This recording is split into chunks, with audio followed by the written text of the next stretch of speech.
Glenn calling in. I'm here. Hi, Glenn. Hello. We can hear you. Chill. Told me. Well, he said last night he was going to come. All right. So I hope so.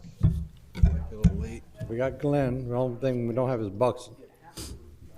So it's almost 7. We got 4.5.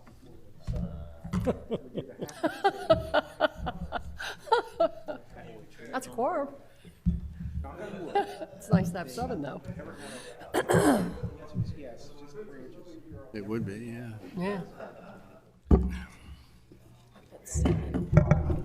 Yes, it is. Yeah, thank you.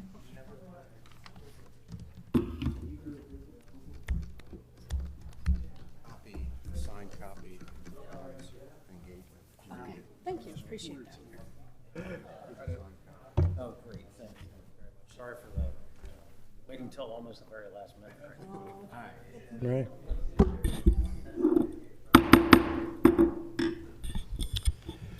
Welcome to Kent County Levy Court Workshop.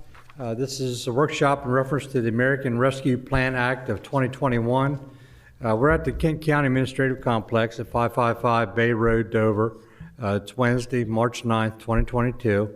We're in Levy Court Chambers Room 203. And before we start the workshop, I'll turn it over to the County Administrator to explain how you can join us by phone or WebEx. Thank you, Mr. President. Yes, this meeting is being offered via WebEx on the internet, and people can join us by telephone or by computer. We do have Commissioner Howe joining us remotely. Good evening, Glenn. Hello. Hello. And for anyone else who may be joining us via WebEx, if you're on a mobile phone, *3 will raise an electronic hand during opportunities for public comment, and we can recognize you and bring you into the room for your comments. If you're on a computer, the raise hand icon will do the same thing. It will alert us that you're interested in making a comment, and we can then invite you into the room. Anyone who would make public comment, we ask that you state your name and address for the record prior to any comments. And Mr. Kennedy is reminding me to ask everyone who's at the table to speak into a microphone when they do speak so that folks on WebEx can hear us clearly. Mr. President, turn the floor back to you. Thank you. Thank you. We do have 4 commissioners present at the table. We have one joining us remotely. Commissioner Hall will not be here, and I believe Commissioner Buxton will be late. So we do have a quorum. And with that being said, Mr. Pettit-Maj, I'll turn it back over to you for opening remarks here. Yeah, thank you very much, Mr. President. Well, I want to thank everyone for being here tonight, commissioners, and as well as our team from Tetra Tech and some of the staff members who are in the audience. I'd like to introduce Gina Benfeld from Tetra Tech, along with John Pardee from Baird Mandalis Brockstead, local law firm who's part of the team, and Jerry Esposito from Esposito Enterprises? Espo Enterprises. Espo Enterprises, no stranger in these chambers. Also, everyone knows Jerry, but he's also a member of the team joining Tetra Tech. Just for way of introduction in the audience, Colin Faulkner is our Director of Public Safety. Colin, if you want to move on closer, it'd be great. Alan Quiella also. Yeah. Come on up. Alan, if you could move farther away. That was bad. Colin was a member of our selection panel when we reviewed 7 responses to our request for proposals, which Tetra Tech was ultimately selected for. Mr. Quayle is our personnel director. Diana Galt is our director of public works, who's in the audience as well. And all the way in the back is Kelly Pitts, our public information officer. Mr. Craig Eliason, county attorney. Lori Tanaka, our administrative secretary in the Office of Administration. Susan Durham's our director of finance. And Mark Kennedy is our audiovisual specialist with our IT department. And I don't know if commissioners, you want to introduce yourselves for the record, and then we'll turn the floor over to our guests. Alan Angel, 3rd Levy Court District. Joanne Masson, District 1. Jody Sweeney, 5th District. Terry Pepper, Commissioner at Large, President, Levy Court. And Glenn Howe, who's Glenn joining Howe. us remotely. He's a representative of the 6th Levy Yep. Court District. So Gina, I'll turn the floor over to Yeah, you. last and, but least. what was that, Glenn? Last and least. Okay, welcome. Well, good evening, everyone. I will also recognize our Deputy Project Manager, Eric Jenga, here with Tetra Tech. So let's get right into it. Thank you. The agenda duplicated here is what's on your page. What we'll do over the next, hopefully, 2 hours, maybe less, if hopefully we can get there, is to talk about the purpose and intent, allowances, limitations. You can read the items there. But the underlying purpose here in this evening is to kind of give some boundaries and limitations to the state and local financial recovery funding, help convey some information to help this court think about how to make use within those boundaries. And then probably halfway through, we'll walk through the eligible uses kind of one by one, sort of taking a bite out of the elephant, and have some exchange and discussion about what might be of interest, what might be needs, what doesn't make sense. The notion being that we're sort of brainstorming and getting some ideas out onto a page to consider. It's not a decision night per se, it's an identification, sort of brainstorming and goal setting. We will provide some examples throughout and some context throughout, and hopefully get to some next steps in the end for perhaps additional research, perhaps some focused meetings and such. So that's what we hope to accomplish this evening. I know you all can probably repeat these numbers in your sleep, but it is there's a little bit of method to the madness here in putting these up on the page, and you'll see it in the next slide. So these are really unprecedented numbers across the country. This is a 1.9 trillion. When did we ever start putting T's behind our disaster recovery? But here it is. And it's not the first batch. The CARES Act was before this, and several other appropriations of considerable size in between. 350 was allocated, that's billion, to the state and local financial recovery fund program. It was initiated in May, a couple of months after the enactment of ARPA, with interim rules in July this past year, and final rules issued in January, which have you'll see throughout the presentation. We'll make some notations on whatever additions. There's some new allowances, some more flexibility within those final rules that we'll call some attention to. So those numbers on the left stack up from states, 195 billion, counties, 65 billion, metropolitan cities, 45.5, and down the bottom, non-entitlement units of government, NEUs.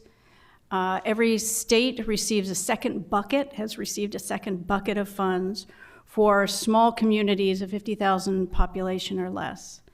So where an individual like Wilmington or Dover, they received their own allocation, but all the smaller communities would come out of that pot. At the moment, I have not really seen a lot of information on from Delaware on what they're doing with that 90 million, but hopefully we'll see. They've got a lot to deal with the 924.6 million that they received, and have looks like they're well allocated, at least conceptually, starting to spend that down. Kent County in the middle of the pack at 35.1 million, Newcastle at 108.5 million, and Sussex at 45.5. Individual cities there as well. So big dollars, very big dollars. So here in this slide, why we wanted to set the stage for those dollar amounts is really the take-home point here.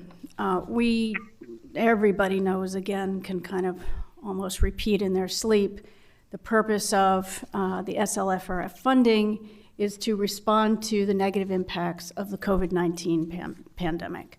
Yes, we know. But the highlighting there is important. The highlighting is to respond to the COVID pandemic. And that's one of the boundaries that we just wanted to call attention to.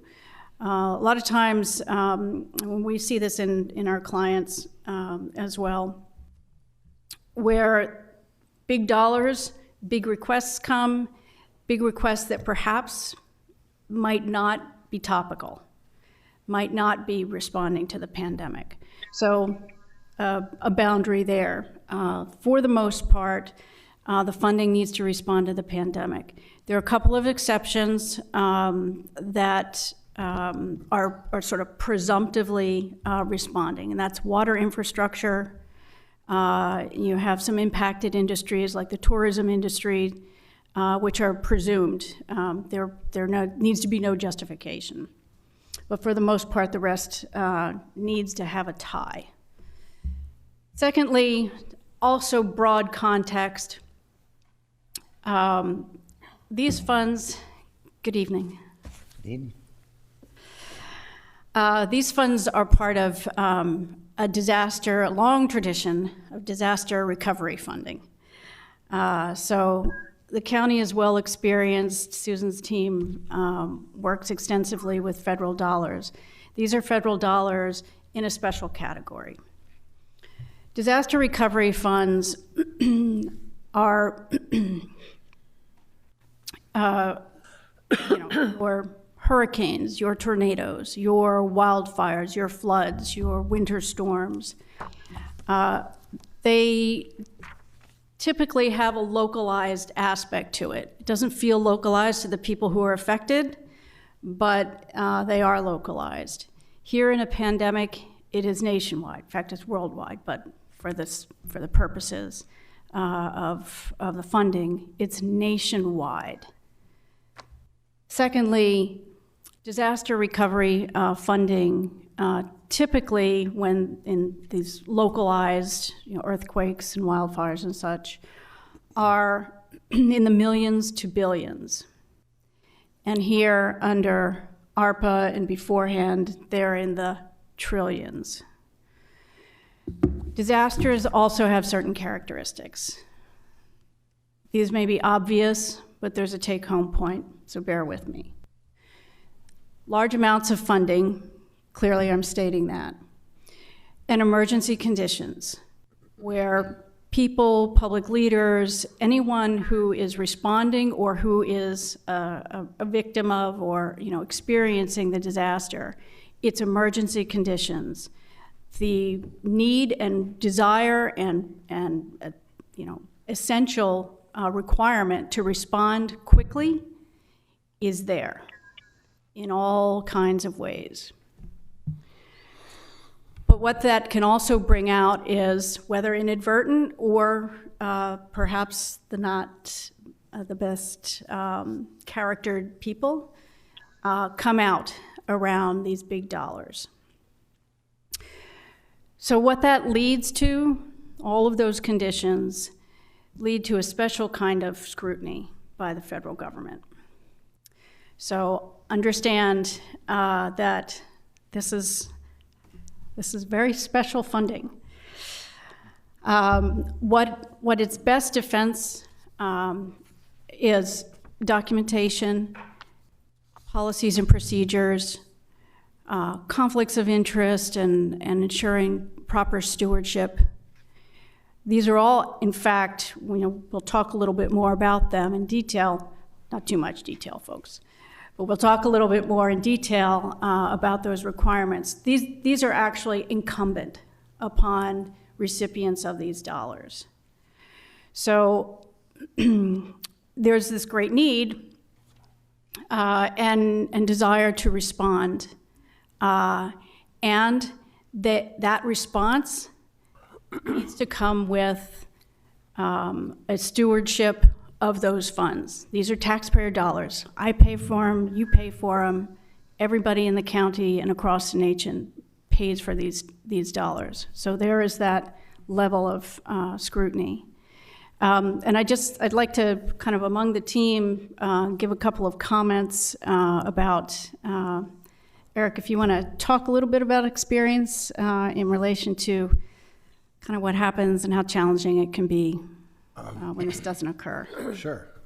Thank you. My name's Eric Jenga. I'm with Tetra Tech. Speaking to a mic. And my apologies. So I've worked in disaster recovery, federal funding for quite a while, at least 6 years since Superstorm Sandy, which is when federal funds really started to come through the Department of Housing and Urban Development. They primarily had previously come through FEMA. Now HUD is the second largest provider of disaster recovery funds right behind FEMA.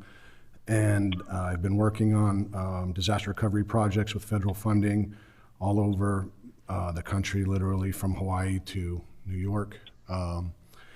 And one of the key things that happens is that when these programs first came out and disaster recovery funds there was always a certain level of scrutiny under FEMA, but as HUD started to get involved in other federal entities, the scrutiny began to increase because there was all sorts of different requirements based on the agencies that were involved. A lot of them targeted specific populations. That comes up here in regards to the Treasury funds as well. And so scrutiny continues to increase. And what ends up happening and what we actually end up doing quite often is coming in after they have been maybe not managed the best.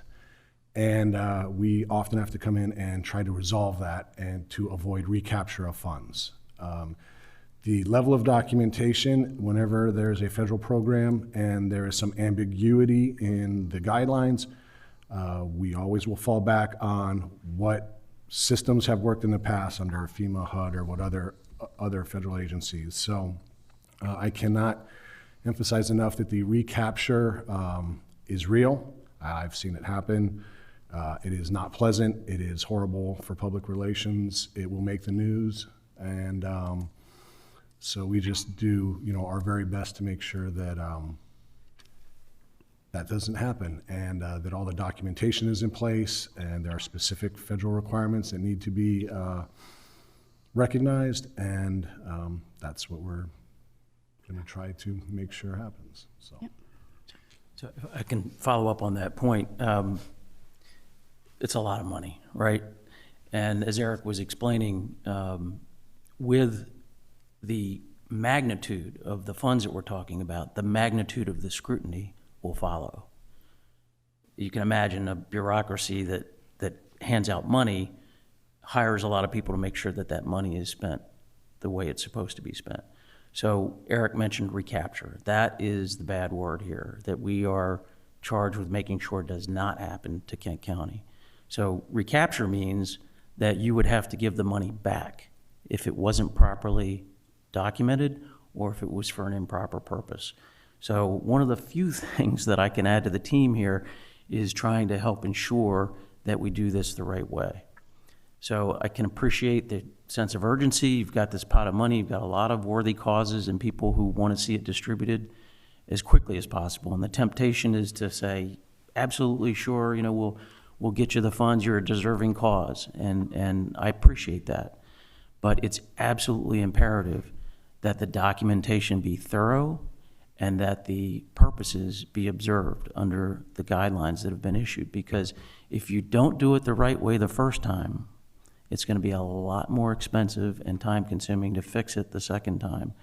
And as Eric mentioned, it'd be pretty embarrassing if you find yourself in a position having to give back millions of dollars because you didn't take your time and document it properly. So I get, the urgency and understand the temptation to try to get the money out and into these deserving causes as soon as possible, but it is absolutely imperative. I cannot emphasize enough. If one thing I've learned about this process is documentation, and transparency, and make sure that everything you're doing is checked and double checked, because as I say, if you have to go back and fix it later, it's going to cost a lot more time and money at that point. So part of the job of the team here is to help you get through this process as quickly as possible. If we have to sit down and meet with chiefs of fire companies or directors of charities and help them get the paperwork together, that's what we'll do. We want to make sure that it's done right the first time.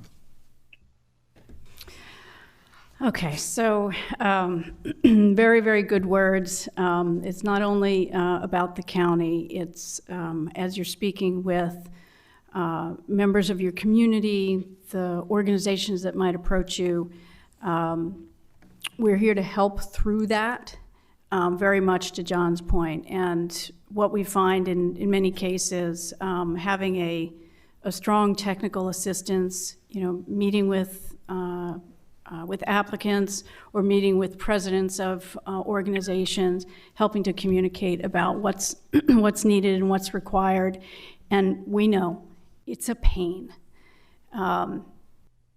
Think about a hurricane, think about a tornado, and people's lives having been, really torn apart, and they have to present documentation about the damage that they've experienced. It's very hard, and we get it, but we are also here to help and to get it sorted. So we're committed to doing that. Okay, so we won't spend quite so much time on every slide, but that's important background and hopefully helpful to you as you go forward. Okay, you've hopefully seen these things and memorized these things on other presentations. These are just high level, the main purposes of the SLFRF funding. And as I say, a little later, we'll go a little deeper dive. But to refresh, there are 4 chief uses, and the federal rules, the final rules also expand these a bit. They're not in the order that you may have seen them in the past. We sort of started with the biggest one, and that's the public health emergency and negative economic impacts related to the pandemic. So there are several items under this: public health, households and communities, small businesses, nonprofits, public sectors, and impacted industries. So under public health, this is really about responding to the pandemic. It's your contact tracing, it's your vaccination, it's your medical, it's your mental health, those kinds of concerns. Households and communities, many people have been really greatly impacted by eviction considerations. Also communities, community organizations, many businesses having failed and leaving communities in challenging conditions. Small businesses, very hard hit. We'll show you a little bit of progress in that regard with the Small Business Grant Program and the tourism program a little bit later. But small businesses with closures and not being able to serve clients and customers, many have gone out of business or are in dire straits. Nonprofit organizations as well, they've had the same kinds of revenue losses, and they've also been burdened with caring for more people within their missions during the pandemic, so some help to those. Public sector is a little newer. That's a recognition that public safety, public health workers, literally the governmental workers as opposed to hospitals and such. Social service workers, those government employees have been doing double duty, or they've been furloughed and need to be rehired back to manage surge or long-term service. And then the impacted industries. That's the tourism group. Those are the ones that have just seen tremendous impact to their business lines. The casinos, the museums, the hotels, et cetera. So they are one of those presumed to be impacted industries. And there are others like it, and I'll talk to you a smidge about that and how to determine those. So that's the big category. The other three categories are a little more prescribed. Lost revenue. This is for every entity that receives SLFRF funding. Can calculate the lack of tax revenues that they've experienced and utilize some of their funding for that. And those would be general governmental services. Premium pay is for the emergency workers, the hospitals, those folks that have been out there serving in medical conditions, serving in even dangerous conditions to help respond to the pandemic, caring for people who have been sick, doing the vaccinations and such. And so there's an allowance to provide some compensation for that yeoman's effort. And then finally, water infrastructure and broadband. A curious add to this funding, but I think there's a tremendous interest in, and you see it in a variety of federal funding sources, to support water infrastructure and also broadband. It's a curious ad. Yeah, because it's You don't have to explain. You can make a connection to the pandemic. I wouldn't explain, just keep moving. Okay. So anyway, those kinds of projects are also eligible uses under the SLFRF funding. So let's move on to some, I guess, some basics around compliance. We'll a couple of slides here to walk through. Again, not every blessed piece of compliance, but the things, the salient points that may help us frame how to use the funds. So here we've got our deadlines. Did you want to take these slides? Sure. Okay, good. Yeah, so in regards to compliance, there's some key dates that need to be kept in mind.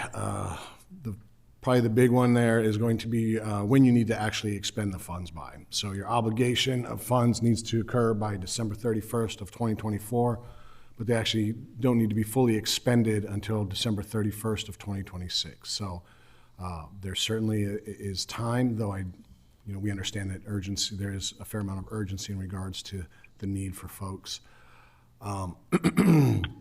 The other item to keep in mind is that when it comes to costs incurred, there is the only costs incurred between March 3rd of 2021 and December 31st of 2024, which is the obligation deadline date, can have SLFRF funds provided to them for compensation.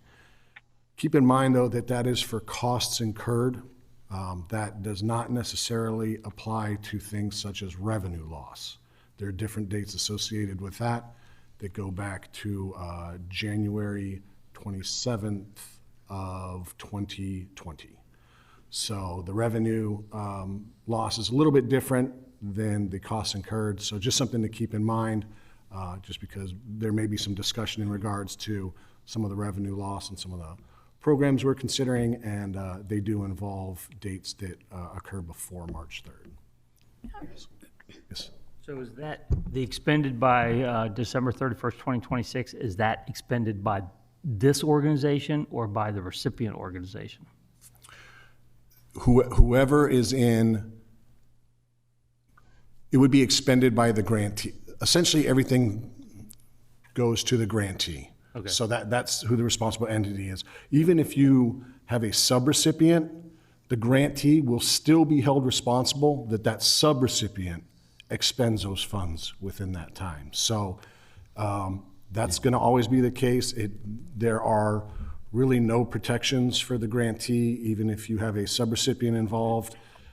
You can put your own protections in place through an agreement, but the federal agencies will always come back to the grantee for any sort of monitoring or, in worst case scenario, something such as recapture or something like that. Right, but not down to the actual hotel. Doesn't have to, because they're looking to recover loss. Oh, yeah, no. Okay. Yeah, your funds have to be distributed out through your program, within that time period. Yeah, because there's other things that become involved when you talk about things like program income, and you might actually set up programs that then bring money back in.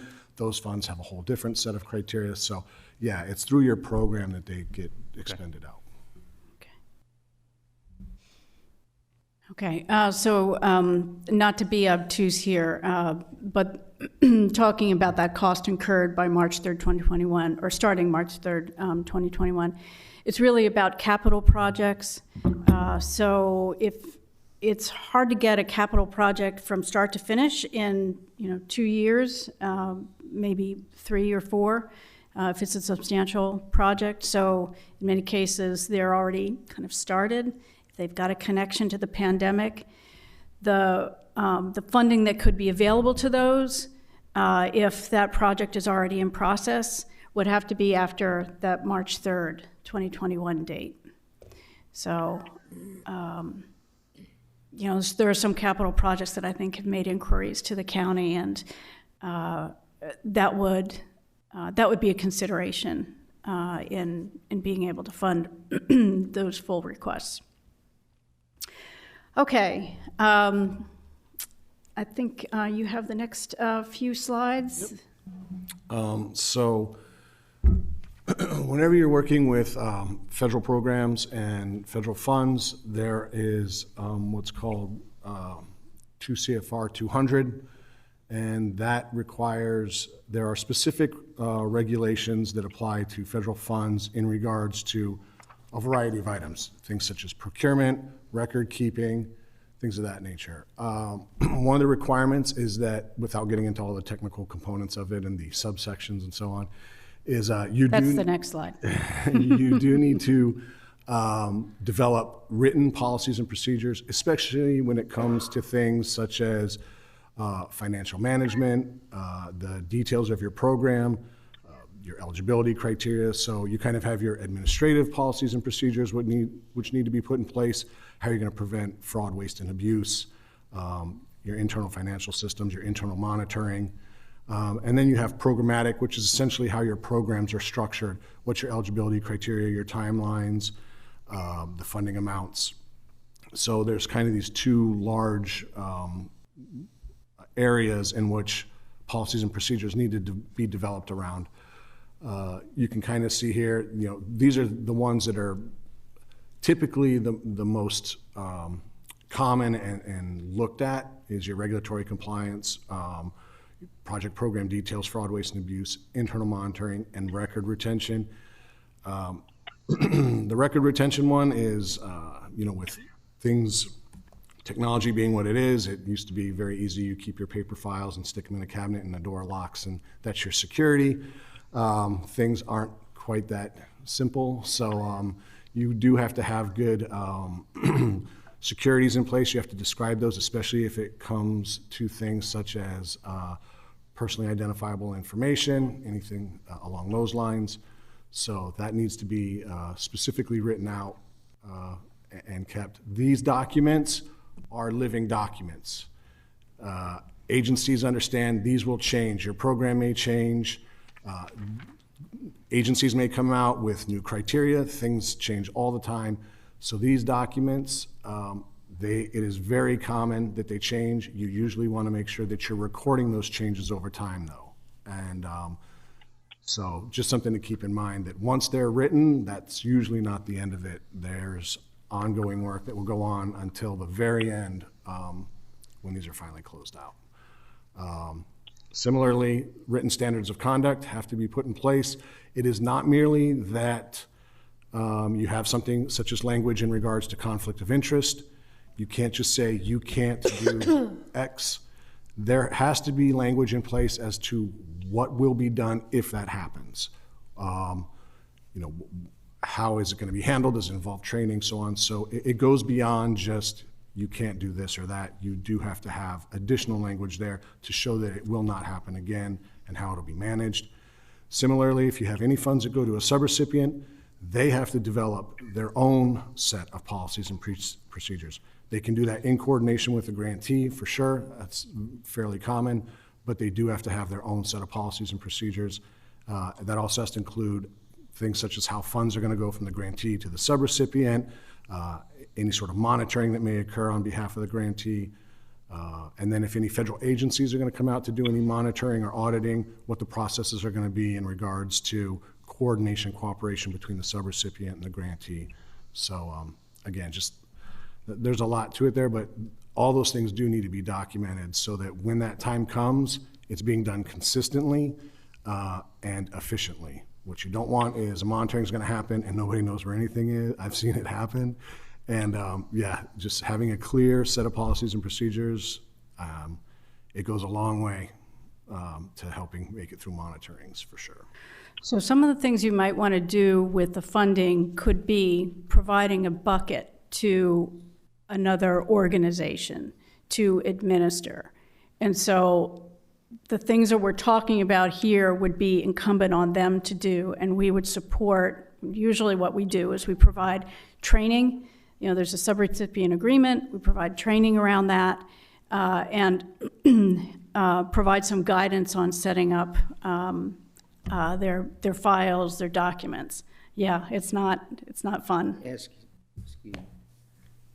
We got a few email chains at the Agricultural Museum here in Dover. Mm-hmm. It'd like, I don't know, 50 grand. It's a pretty simple request, right? They're not jumping through hoops. We're not taking days and weeks of analyzing their requests and then going back and forth, are we? That was not a good pause. Yeah, that was not a good pause. The greatest fear is we are overcooking the heck out of this thing, but let's keep going. Yeah. I'll address the question. I mean, it's a very, very good question. What you want to avoid is the one-off kinds of allocations that don't hang in the pandemic reasoning. Mm-hmm. Now that one could hang under the tourism, which has sort of got a little more of a carte blanche. But there needs to be consideration why this one in particular. And if this one in particular has characteristics like 10 other museums in the county, you might want to think about offering something similar to the other museums. You might want to do a program that's fair. And it doesn't have to be rocket science to create a program around something like that. Bucket that you described a few minutes ago that someone else administers, would that be a volunteer administering that program, or would that be another hire? No, that would be, likely it's this is often the case with nonprofits. So there's a homelessness group. Yeah, sure. Or affordable housing. So there's a commitment made to that organization or, several within a program, something like that. So they would then take on, okay, then we will step in and be like the county, and we will mete out the funds to our projects and, within our service area and mission. Kind of like we did with the two groups we've already formed. Exactly like we did. Yep. I was hoping we could have that relationship still, so that's great. Yep. Okay. All right, so we're not going to geek out too much here on you on federal rules, but just to give you a sense that this is, when the federal government early on, they didn't provide any guidance, and then finally said, these funds will be administered according to 2 CFR 200, and that brought in this body of regulatory experience. So, Eric, I don't know how much you want to wax poetic about this page. I won't go over a lot of these. We already kind of covered them. However, the one thing that I will say is that I've worked in a lot of disaster recovery funded programs through different federal entities. The thing that is very helpful with this one is that they did not add 2 CFR 200 applies to HUD funds, FEMA funds, all of them, all the disaster recovery funds. Then on top of it, they often layer their own agency requirements that can be extraordinarily cumbersome. In this case, luckily, that is not the case. And as a matter of fact, the opposite is applicable in that you'll see there are some typically applicable federal regulations that are not in regards to ARPA SLFRF. So like in regards to HUD, there's all sorts, there's income or whether you're addressing blight, there's all sorts of criteria there. You have to put very extensive plans together. There's all sorts of public outreach requirements. FEMA, it's difficult. So I will say that as difficult and cumbersome as this may appear, it's actually much more streamlined than some of the other programs that are typically associated with disaster recovery. Good points. Okay, so we're through it. We're through the compliance, the regulatory references. So well done. Thank you for your patience. What we thought we'd do would give you a couple of slides, just some perspective on what others are doing, how the funds are beginning to. There you go. How the funds are beginning to be allocated by across the country. So this slide here, composed by the National League of Cities, Brookings Metro, and National Association of Counties. Susan, you may have this committed to memory at this point, but you can see there clearly the shooting star is government operations. The yellow line is cities. There have been some cities that have been utterly decimated in terms of tax revenue. City of Philadelphia is second in the nation, I think. Behind Detroit. Depends on how you calculate it. Yeah. So you're seeing a lot of the funds used that way. Even for counties, it's still the number one. For counties, public health and infrastructure are kind of close there. Along with community aid. So some interesting perspective here. It's not as though, there is that government operations one that is such a big one. If you're looking for some, great creativity from your colleagues in other counties and such, it's gonna have to be kind of digging down a little more. And then here from the same sources, these are the dollars from county and city. And you can see they're really more conceptual than eligible use, specific eligible use categories, but the COVID response being clearly the highest. You're seeing a lot of, like CARES Act was about responding to it, and ARPA's intention is more so about recovering from. You're still seeing a lot of responding to. So you see a lot of health, you see a lot of vaccination, you see a lot of public information going on in that 802 million there. Sewer and water infrastructure, in terms of numbers of projects, is probably not that big, but water infrastructure projects are, big dollar amounts. So that's why that number is high. And then again, government facilities, equipment, and IT, you can read your numbers there. Those are numbers that are allocated funds. That money's on the street. Yep. Those funds, well, What point? they're planned. In other words, the counties, the cities, the states have, well, the counties and the cities have stated that they are going to use their funds. They've obligated their funds. That's what these numbers are. They're not necessarily out on the street, being put to work. They're in process. Maybe a fine point. The curiosity for me at some point would be what triggers the reporting to the millions of auditors that are going to go through all this? What triggers that? In other words, the government to see and then where's the obvious flaws that have been created, or the errors that they've made? So in reporting, there's a reporting schedule here, just to answer that technical. There is something like $3 billion worth of funding in the ARPA bill for U.S. Treasury to administer an audit. The audit process is a determination that U.S. Treasury makes. In other disaster recovering situations, every allocatee is audited in some fashion. Right. And it's programmatic as well as financial, and it's not only once. What Treasury will do with this, whether they will pick and choose, whether they will go to each one, it's a daunting task, and it's not yet clear. There have been no audits yet.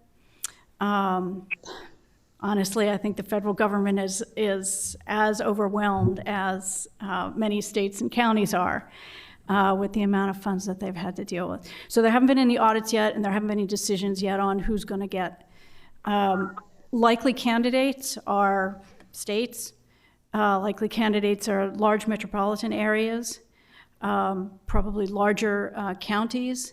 Whether someone like Kent County would receive an audit is a question, but you don't know, so you got to plan for it. So they're not auditing each individual bucket that we set up. They may not audit us at all, is what you're saying, which is fair. I just was curious. I was curious how that worked. If we had to report to the government each time we created a fund and expended the fund, and I don't mean each dollar, but I mean the total. And the answer is no, but you could, but the answer is no currently. The answer is actually yes. It's already an established schedule.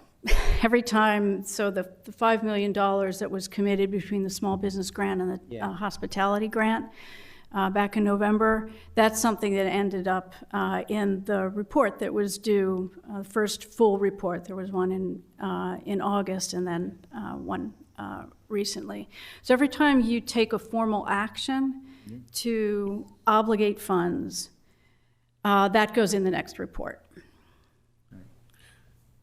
Typically what I've seen is that once you start putting money out on the street, once you start paying through your programs, is usually when, and I'm going through this with several communities right now because there's a lull, this is through HUD, there's a lull on their disasters right now, is that once you start putting money out is usually when the first one will occur. They're gonna come out and they'll check and see that you've set everything up properly so that it's just as was being said earlier, it's better that everything's set up properly first because coming back to fix things is incredibly laborious, and the last thing they want to do is see you burning through delivery costs and administrative money and wasting the money that's not being able to get to the businesses or the folks because you're trying to play cleanup on something.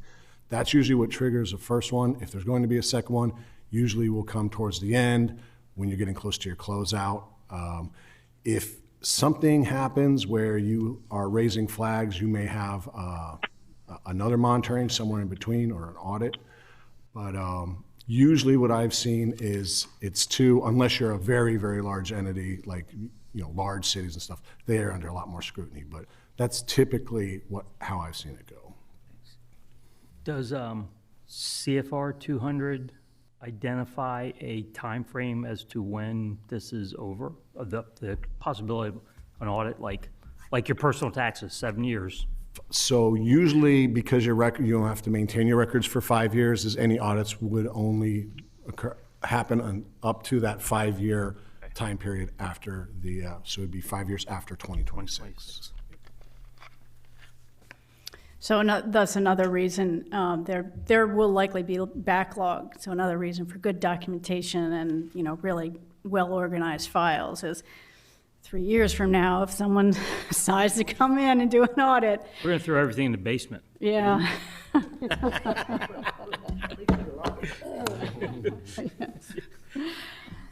All righty. Government will be backlogged. Very likely. So another key aspect of the SLFRF funding, in other federal dollars, there is literally a percentage applied to the amount of funds that must go to benefit low and moderate income individuals and families or locations. Here under SLFRF, there is a strong theme within the funding. There is in the reporting requests in a variety of places for reporting how funds have been allocated to disproportionately impacted communities and such. So while it is not a specific percentage requirement, it is a strong theme, and it's something that many are paying attention to, some not so much. And we think that's not wise. So let's dig into this a little bit. There are 2 aspects here within the SLFRF funding. One is disproportionately impacted, those who are disproportionately impacted by the pandemic, and equity. So who's disproportionately impacted? What do we mean by that? There is some definition and suggestion and some information within the rules. These are low-income households and communities. They're located in low and moderate income census tracts. That's actually one of the bright lines that the funding provides.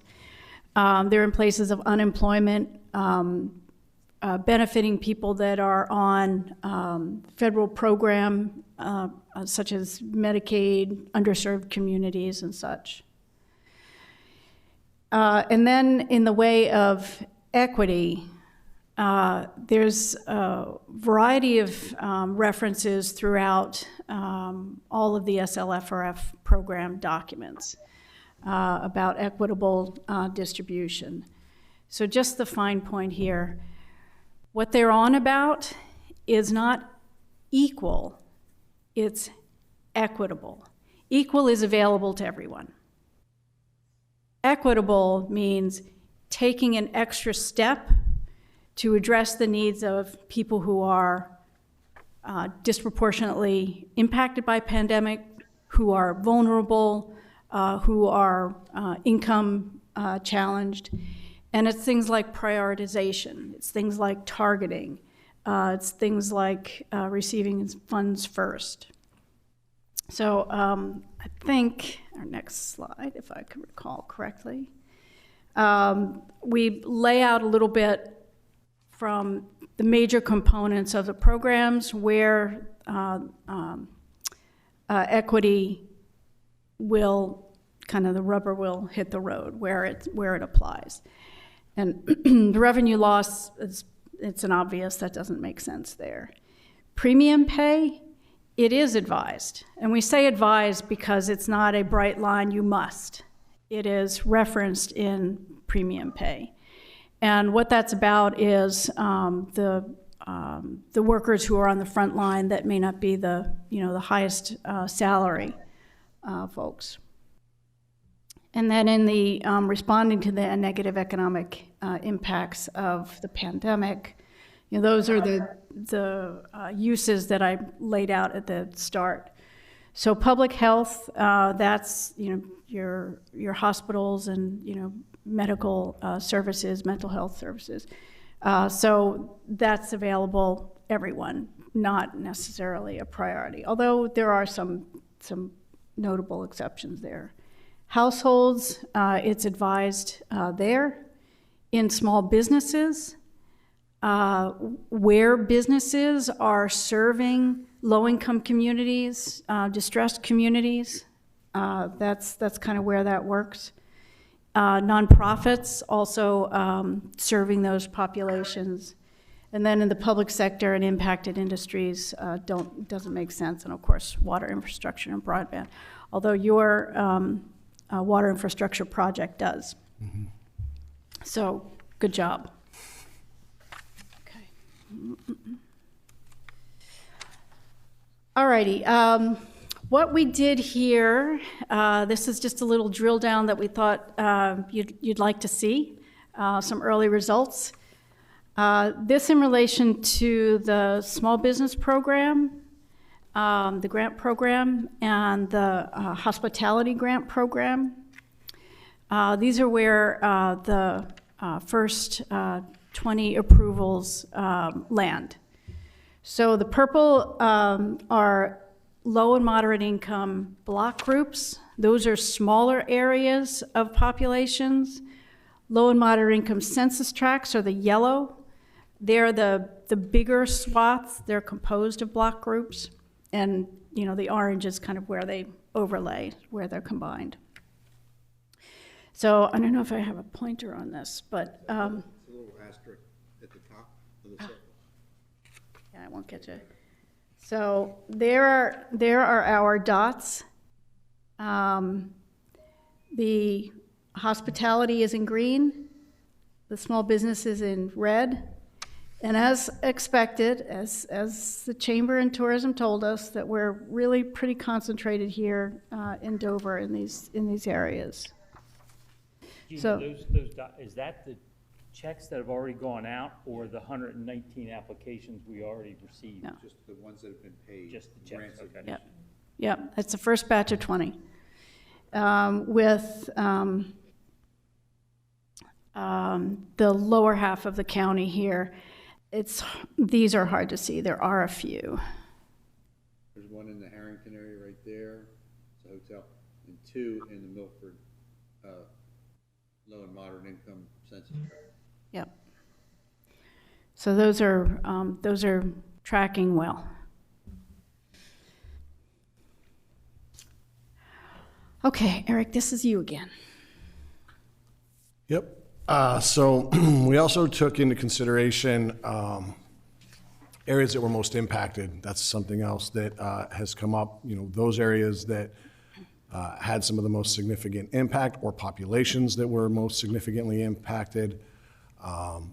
So this is just some information in regards. This was taken from the state, Department of Health and Social Services. So you have total number of cases. So in regards to race, again, when you're talking about equitable, you want to keep in mind that there may have to be things in regards to prioritization of specific types of households. Elderly were particularly impacted. The mortality rate was much higher, severity of it. So creating programs where you may have to prioritize in order to more appropriately address some of the impacts. This is where this comes into play. So one of the things that was worth noting is that within the Black and African American community, there is a more significant per 10,000 people impact. So quite substantial, actually. So when you break it down, going through the Black and African American communities, neighborhoods, populations, there actually were higher rate of COVID cases than there were in any other race or ethnicity. You can also see, based on the general rate, which was about 2,905 cases for every 10,000 people, they're the only race that exceeded that standard. The next highest was Asian, and then white was there at 2245. So, just something to keep in mind in regards to if you're thinking of programs or where specific communities or neighborhoods where programs may need to be set up, is just keeping this sort of information in mind in regards to those populations that were most impacted. So this is. Could I ask a question? Yeah, please. Do we have a slide like this one for hospitalizations? No, not for hospitalizations. I'm trying to think if that data was available. Some of the, as I'm sure many of you know, some of the issues in regards to hospitalizations and that data is that sometimes that data is avoided because whether the hospitalization was due to COVID or a other related health issue sometimes can get a little murky. So getting that accurate data is sometimes a little bit difficult. We can certainly look into it, but we went with just confirmed cases. Yeah, I mean, the reason why I ask is I'm probably drawing too fine a distinction, but it seems to me, for example, this would be a really important data point for Delta and far less important than for Omicron in terms of, what we've learned about the variants and whatnot. Just thought I'd put it out there. What I was, piggyback off that, what I was trying to say, and what I would like to say is, the numbers up there tell a story that leads to opinions and thoughts, nothing concrete, I assume.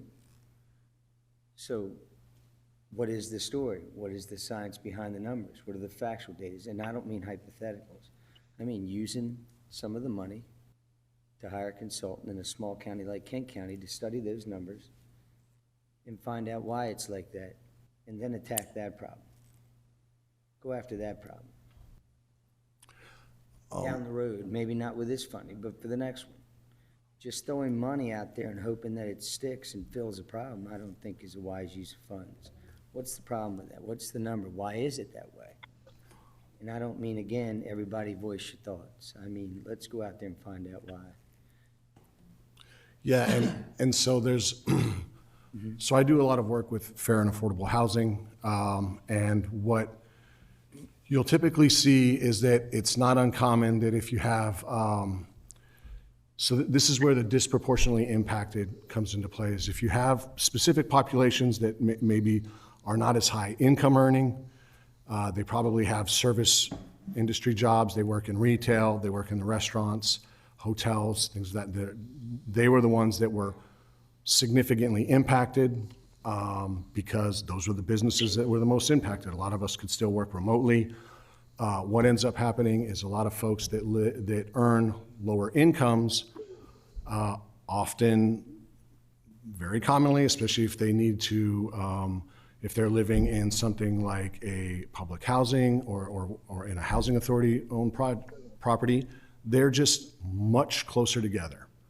And when you talk about folks that live in high density units, rental units, anything along those lines, those populations had, that's similarly, I know lots of folks that worked in senior centers, and the way it could just make it through a senior center so quickly, anytime you have situations where there's large numbers of people in proximity to each other, those populations often did see much higher numbers. So that would, that certainly lends to, if you have populations within your community that are lower income, they probably live in higher density housing just due to the nature of how that works.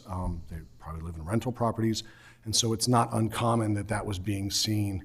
I've had to look in this for a variety of other communities, and it's just been a consistent issue, is that your lower income populations, if they happen to be of a specific race or ethnicity or age, they were going to be more impacted just because of the nature of proximity. It's not the only reason, but it certainly is a contributing factor. So you said it's not the only reason? Yeah.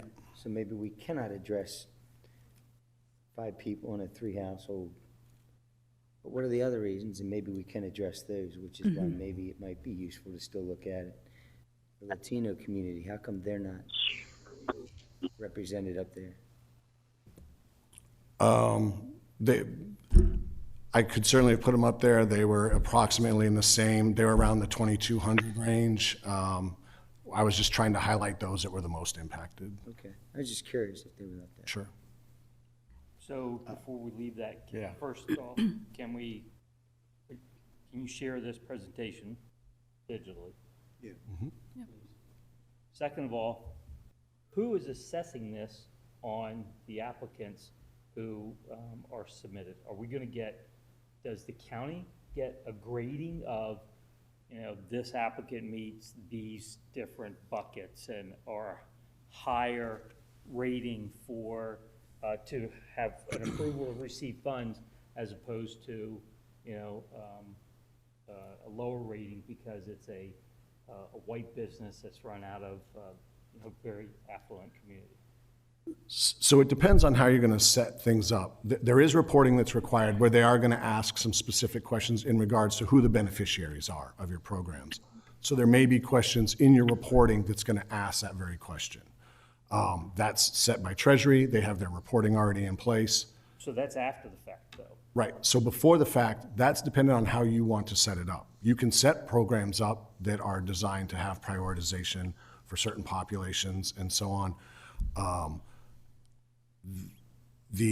I would certainly recommend, if it's available and it can be done, if you can record that sort of information, it certainly helps, because that's often what the federal government will come back and ask for, is if you have that information, collecting it up front.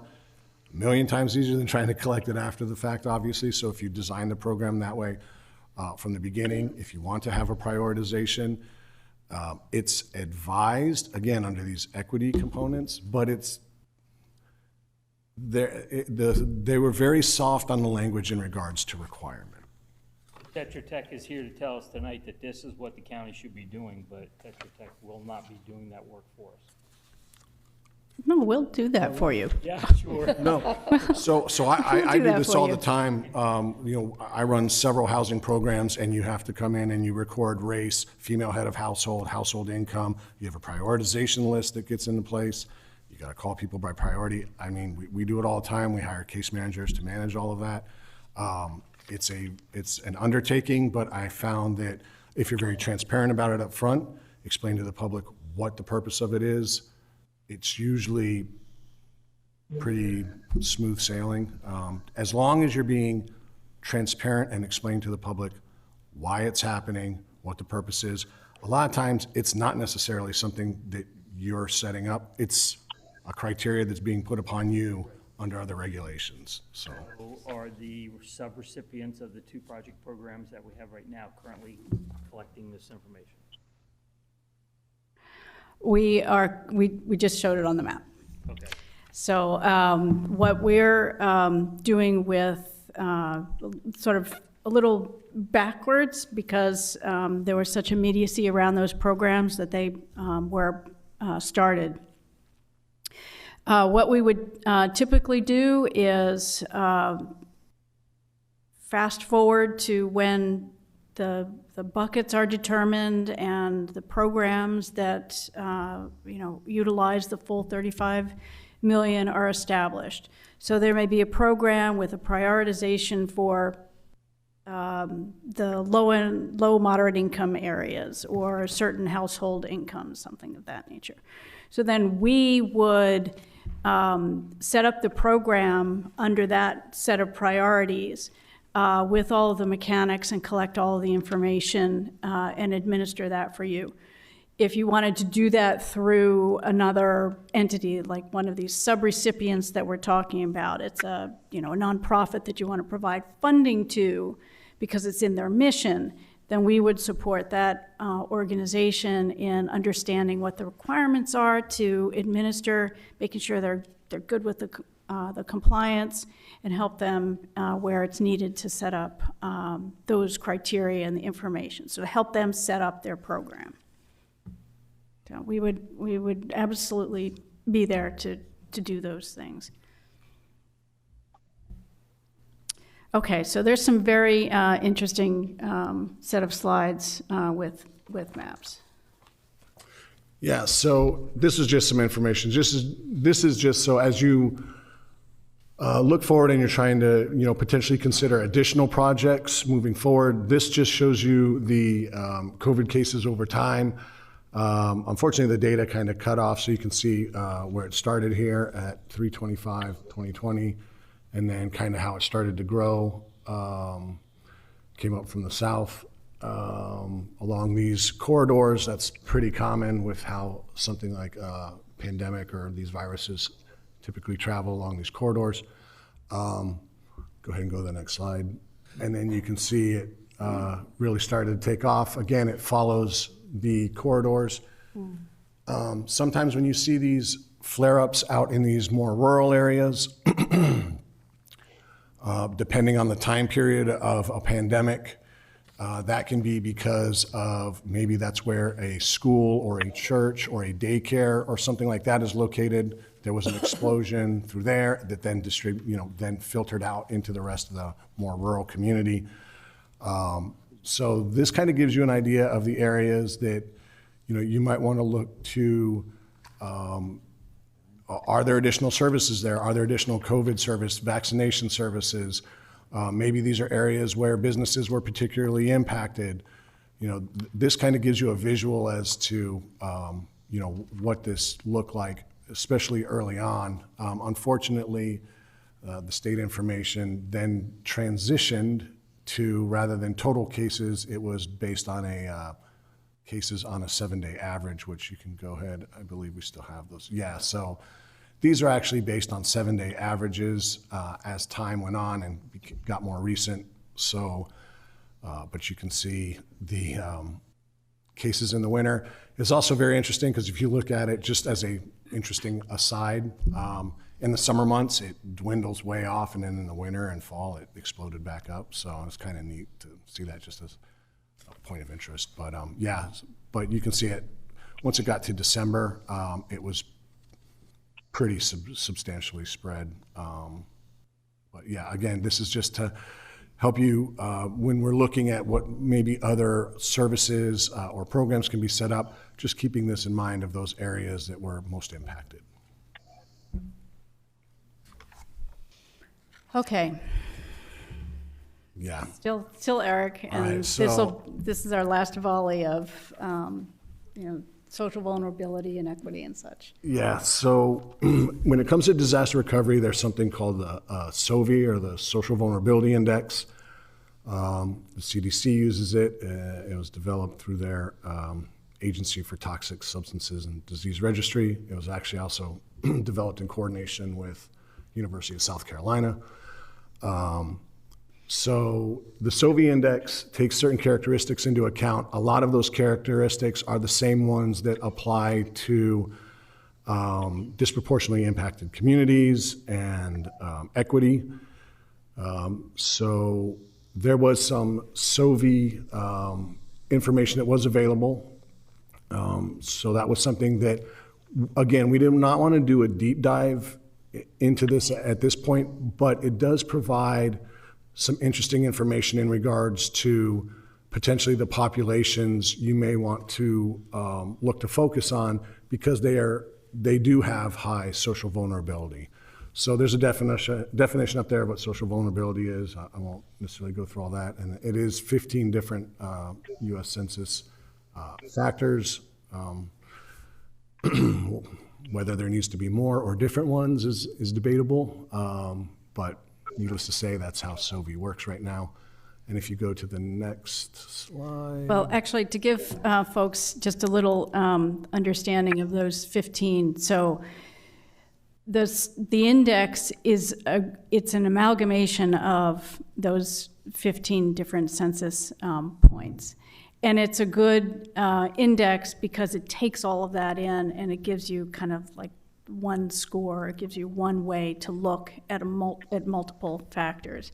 Do you want to just real briefly tick off a few that are part of the index? I think the next Oh, sorry. slide Let's do that. goes right into it. So the SOVI is broken up into these four major categories: socioeconomic status, household composition, housing type, minority status, and language. Those 15 individual factors are then broken up into these four categories. And some of those factors include things such as poverty, children under the age of 17, people over the age of 65. There's some housing condition information in there, income, a lot of the other things that you would kind of typically associate. But you can see on the SOVI index that Kent County is actually fairly high at 0.73. It's the highest of all three counties, substantially higher than both counties. And you can see those scores kind of raise up in regards to the housing type and transportation, and then minority status and language. So again, being that these are maybe the areas that may need to be focused on, just because they score high, they certainly can lend to looking or considering projects that might have to do with particular groups, non-English speaking groups, or the housing type. Again, that includes rental rather than owner-occupied units. And obviously, when you have, not in all cases, but a lot of rental units involve multi-unit, and that includes proximity to each other. And so just, maybe there's other housing options that can be considered. Maybe there's a way to utilize the funding to assist in something like that. So again, just something to keep in mind when it comes to all this. Again, I don't want to necessarily take a deep dive into it, but it does give you a general idea of kind of the consistency of that message of social vulnerability, and especially how it aligns with the Well, that lends itself to not only this program, the ARPA money, but also our comprehensive plan. Yep. And where we should be maybe focusing. So what I don't understand, though, is what a 0.84 housing type and transportation value represents. Does that mean we have poor housing types? So, yeah, the higher the number, the more vulnerable it is. So the worse it is, I guess. The closer to one. Term. Yeah. So the fact that it's 0.84, it's not surprising. Things that they take into consideration, types of housing. Is it an area that maybe has a lot of manufactured housing or mobile home parks, a lot of high-density housing, housing that lacks adequate plumbing and water, things of that nature. So those are a lot of the items that typically get taken into account. The other one under transportation, which was fairly surprising because I think it was around 12%, was people that own their own car. Now, in areas that have high migrant worker populations, that's not uncommon because a lot of folks don't have driver's licenses, so they don't get vehicles.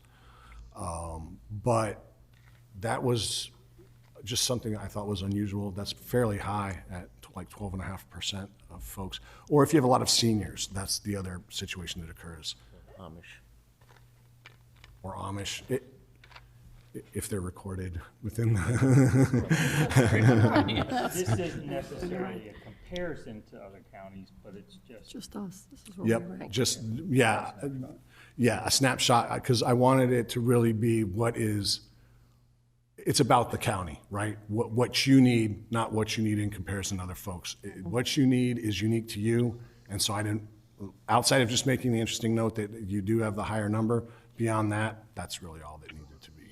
You didn't develop the number, you pulled the number from data? Correct. This number was provided at the state website. Newcastle, Kent, Sussex. And we're higher than Newcastle and Sussex. Yep. I call. Yep. I want to see the data. Yep. Kind not surprising. Well, and then, I'm not saying we shouldn't be in this space and this money's gonna help it. I think we should be in this space. I'd like to see the numbers. yeah, and a lot of times it's really, again, the SOVI is not the end-all be-all. There's plenty of discussion about if this needs to be updated with some additional There's no way. information. That's .38 Newcastle County, .40. I'd definitely call. But part of it may also be the senior population may be particularly high, so that weights it a certain way. So, You could consider the population in Sussex County, and then you consider, anyway, it's not relevant. Yeah, What is relevant is what you pointed out, that that's a good space for us to be in. yeah, yeah. So, yeah. So anyways, that's the, kind of rounds out the whole equitable and disproportionately impacted conversation. That's not on you, you know what I mean. All righty, so here gets to be the fun part. This slide is our conclusion slide of things we thought needed to be put in mind. So the next set of slides hopefully will be much more interactive. If you have thoughts and if you have feedback. So what we're going to do is that slide way up in front where all of the eligible uses were summarized. We're going to go into a little more detail on those and hear your thoughts, hear your feedback on where you think priorities are. I'm going to summarize a couple of other things relatedly, but key points. So here's the summary in real short of the things that we just talked about.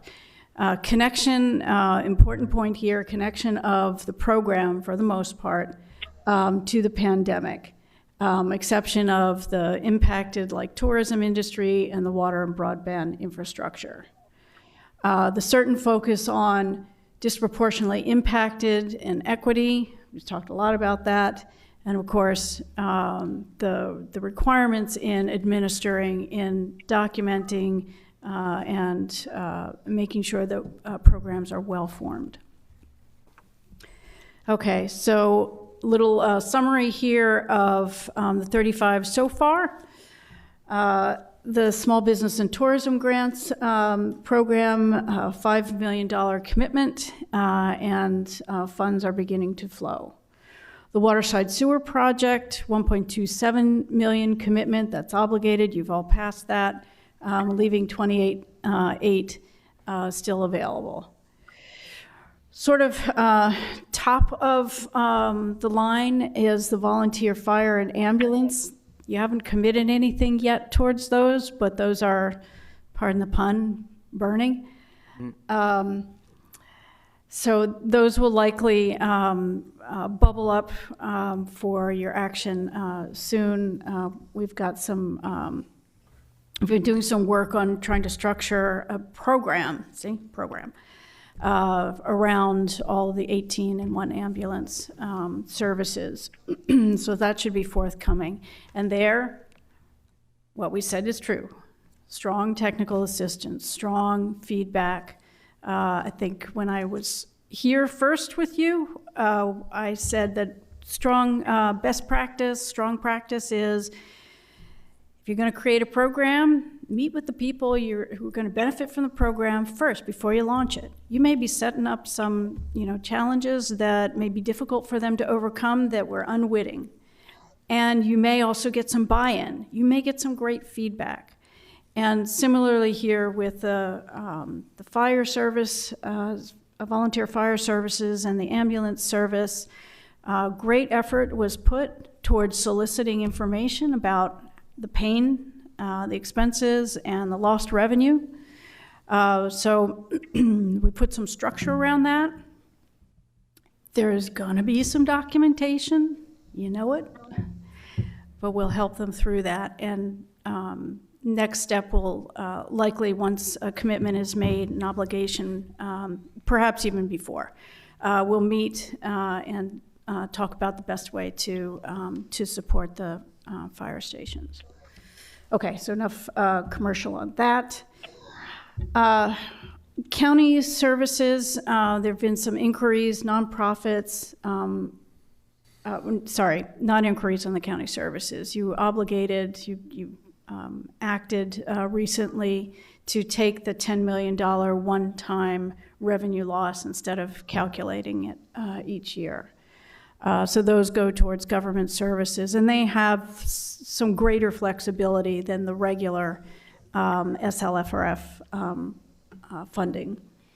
Nonprofits, county employees, homeless and senior centers. So let me just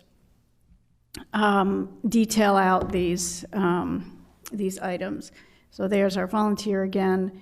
But in the way of nonprofits, we thought it would be useful. You know, there have been a number of letters written, number of inquiries. So these list what dollar amounts have been requested. So new facility there for Dover Interfaith Mission for housing. The Delaware Aerospace Education Foundation, $1.5 million there. That's a significant one. The Murphy School, real challenging loss of revenue there. Hope Medical Dental Clinic, focusing on seniors. D-Turf Sports Complex there, considerable capital project. And then the Agricultural Museum, which I know there's been some conversation recently about, and of course, Commissioner Buxton, your interest there. Food Bank of Delaware. So those have been the inquiries that have been received in writing to date. And then county employees recently submitted a request, sort of three-part request for premium pay, looking at the county's buildings and whether ventilation needs to be improved. And then this additional request for those who had to quarantine or were out to credit back paid sick, medical, and family leave. While a specific written inquiry, I'm not sure, has been received, I know there's been some discussion around homelessness and trying to address that, so we put that on the list. Senior centers as well, and then there was a recent, well, maybe not so recent, but there at the bottom is in relation to substance abuse, an inquiry from Newcastle County for a use disorders needs assessment. They've hired a consulting firm and are asking the other two counties in the state for some financial support to that. So not to go into any priorities from our standpoint, but we just wanted to lay out and remind of what's been submitted so far. You know what? Slide up, if I could.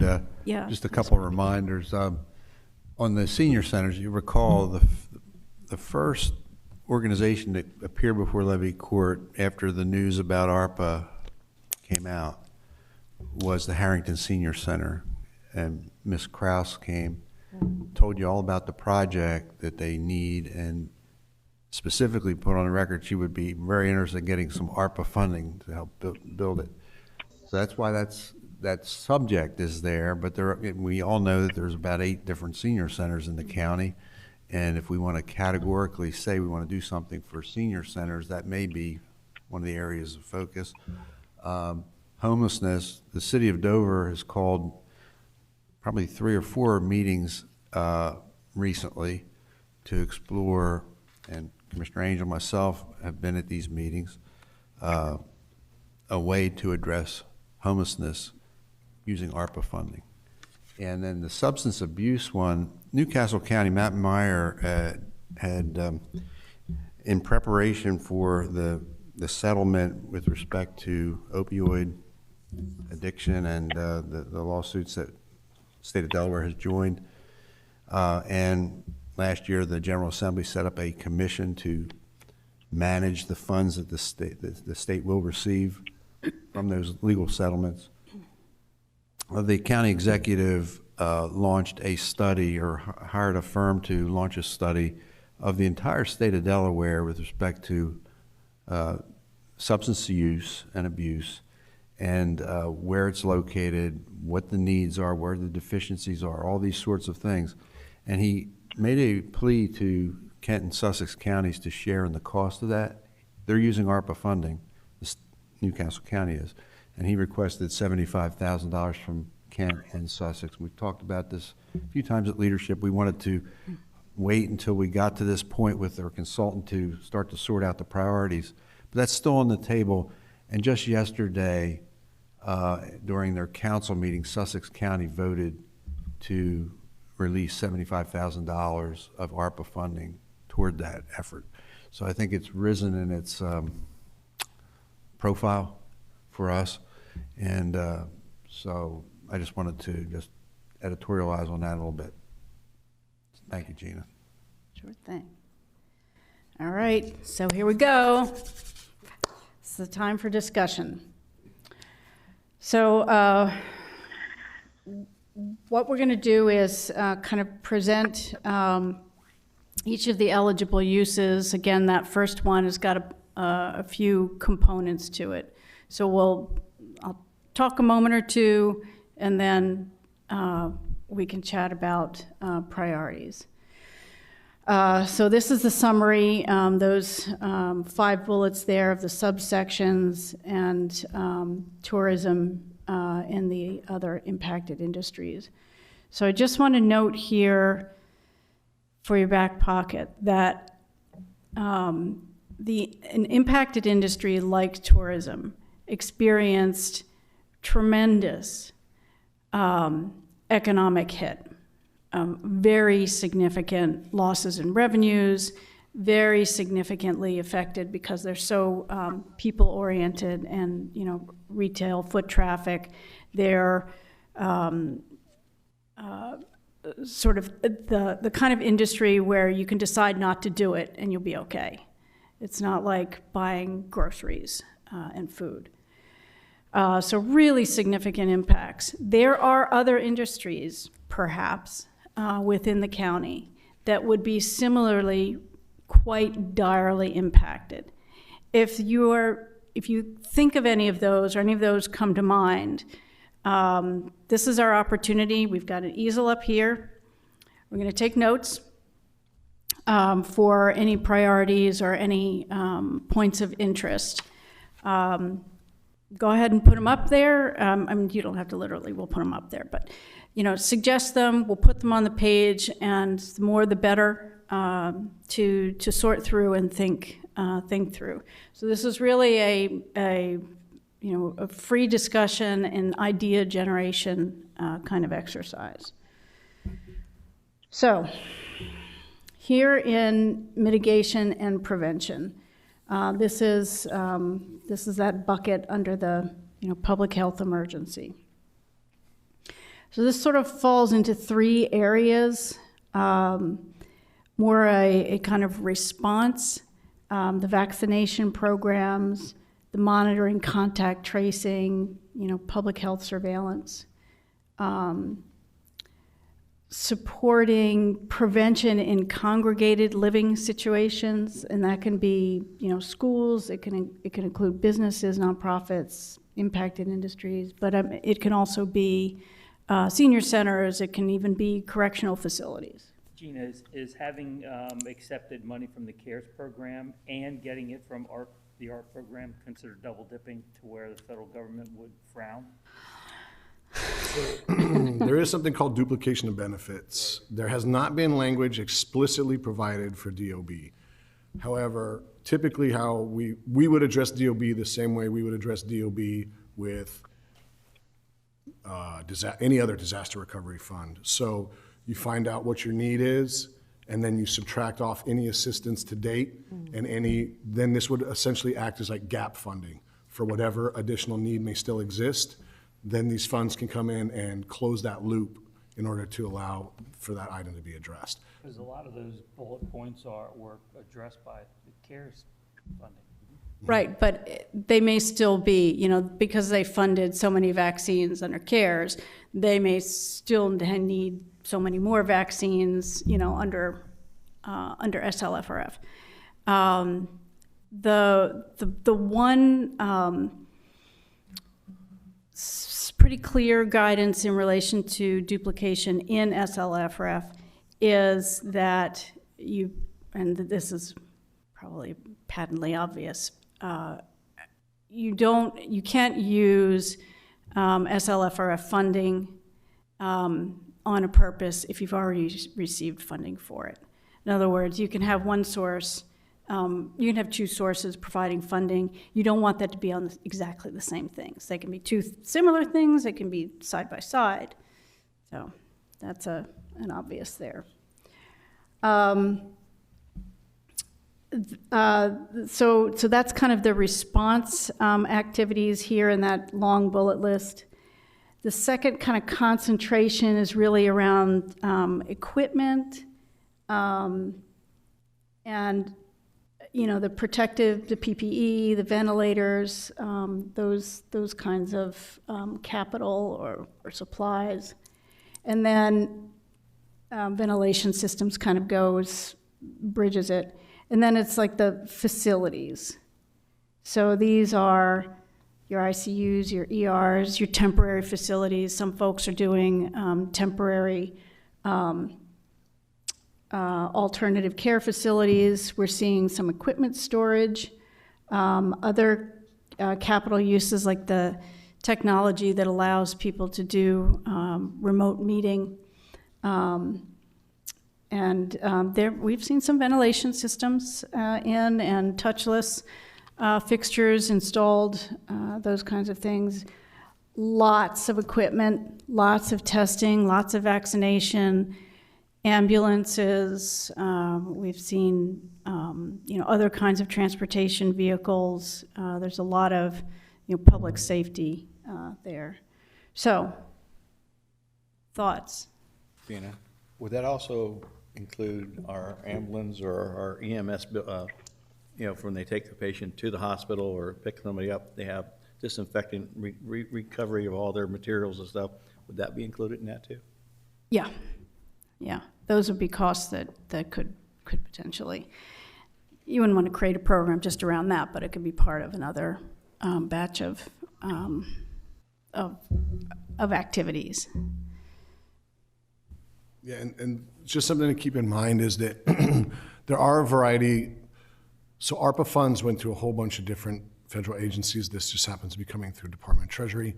And in some cases, like with ambulance specifically, as we found out, there are other programs that they've expanded the definitions of this, but in some cases there are very specific items that may not be allowed under SLFRF because there were very specific programs set up under another federal agency that is designed to, you can use it to buy emergency response vehicles such as fire trucks or ambulances. So just something to keep in mind is that while this is fairly extensive, there may be some specific items that were actually intended to kind of be funded through other programs. So it's our time to stand before the easel and take any thoughts you have. I'm missing the question, meaning these are allowances and limitations. What you're asking us to do is identify a couple of the bullet points that you would like to see funded. I'm close. We're asking, are there among this set of bullet points items you think should be funded? And it doesn't have to be, you don't have to have a clear concept in mind. You don't have to have, your 5 things that you would want to see the $35 million. It's simply what's kind of coming to mind. The problem is, my take on that ask right there is that I lack the expertise or understanding. That I'd rather have the agencies involved in that space tell me if they think that there's something there that's not already been funded. I would throw this out there. I learned that maybe some other jurisdictions are using some of the ARPA to, I guess, front pay for some employees in the emergency services arena. We'll get to that, yep. Once the funding runs out, then the county steps in. So my question might be, Well, you just said you'll get to it, so I'll stop talking. No, no, that's okay. Go ahead and ask your question. Okay, I mean that sincerely. I tend to hold these things up, so I need to Yeah, stop when I can. In this category, so much of what's bulleted here is accommodated by the state of Delaware, in Delaware. With a few exceptions, I know we've already addressed small businesses,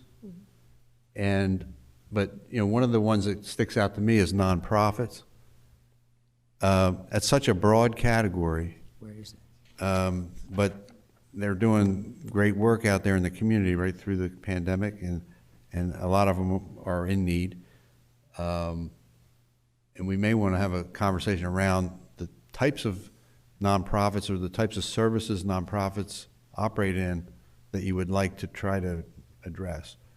And I know some of you are involved in nonprofit boards.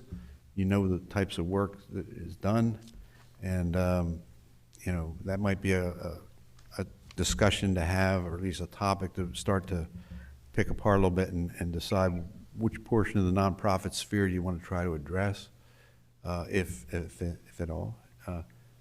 But the vast majority of things there are kind of a state function. Schools, detention centers, things like that, medical facilities. We don't really operate a public health unit, that sort of. Pick up on the nonprofits. I thought that might be a separate, bigger category down the road. It is, but nonprofits are so disparate in the missions that they serve. They can, I guess what I would say is, let's think about the topics on the page. There'll be a nonprofit slide, but don't be constrained to waiting to the nonprofit slide. If there's something that comes up as a topic in your mind, then let's get it on the page, and it may be something that a group of nonprofits does very, very well. So, actually, the volunteer fires services are one excellent example. A lot of the things that they do, could make use of these bullets on the page. So while we might talk about them in the nonprofit page, they could be in a variety of places. And, you have homeless organizations, you have a whole network of social service organizations, child care supports, mental health. So don't necessarily be confined by the organization type. But I did also want to say, Commissioner, you raised a very, very good point. You said you want to ask the professionals. So our last slide will be what may be next steps. And there may be some groups that kind of bubble up from this conversation that make sense to talk to. So if it's the public safety folks, I know we've got some folks in the audience tonight, but there may be some groups. The follow-up may be, look, we just need more information. We need to hear from them. And that's a very valid approach for a next step. I figured it would be something like a nonprofit submitting an app, requesting the funding because of this, because of that. There's a category here, has to do with ventilation, submit an app. I don't know. Mm-hmm. Yeah, please. Yeah, my concern on the nonprofits, with having some experience on some of them, I would be concerned, Commissioner, about getting to them so that they know they can get to us. Okay. I think that's I said that early on when I joined the team, not just in Kent County, but throughout the state. The ones that are successful in getting funding are the ones who have board members who are connected, or executive directors who are connected. And you've got a bunch of them here in the county that probably after 6 months won't know that you have funding. Sure. So that, I don't know how to deal with it, but one of my roles here is to reach out. And you know the county better than I do, but I think that's going to be the biggest challenge, that we don't miss people, and especially nonprofits I'm concerned about. Well, just as you bring that up, the FOP. Yeah. Okay, and Kitsumi. Yeah. They've been shut down. They weren't able to bring in any income. They still had to pay for sewer, electric, water, and maybe an employee or part-time just for the building to come in and make sure the heats weren't running and stuff. But they haven't been able to do anything because they don't have any income coming in. They were shut down. They couldn't hold a meeting. They couldn't do anything. So does that fall into a category with FOPs, Moose Lodge, American Legions? If they have the data to prove what I just said, Yeah. yeah, I have to say that's a nonprofit that But who, looked at. who's their godfather? Who's gonna look out for them so that they know to come to the table? That's all. I'm a board member there, so I've already reached that out. I said I was going to bring it forward. The FLP is one example. There's Oh, yeah. dozens more who we aren't even thinking of right now. There are, exactly. But it's been in the paper, with tourism and business. Right. And I just saw the state had a full 2-page ad in for grants. So, I mean, it's getting out there, but just that's something we need to do too. Put an ad in the paper, say, look, here's what our team's now doing. Please apply and give them a number to call. Yes, all those ways, including social media, all the Exactly. traditional ways to do it. And then networking, I mean, this is a small county and we can all talk, but I still think we're gonna miss some important groups. The I'm worried about it. caution I would put on the table is, rather than open up a carte blanche, open, any nonprofit can apply type of thing, that will create a huge response, bigger than we can process. I think it needs to be defined, the types of services need to be targeted somewhat, because there are thousands of nonprofits.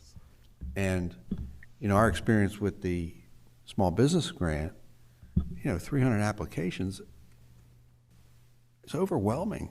I mean, and the chamber's limited, we're limited, and then people start getting frustrated because it's taking too long.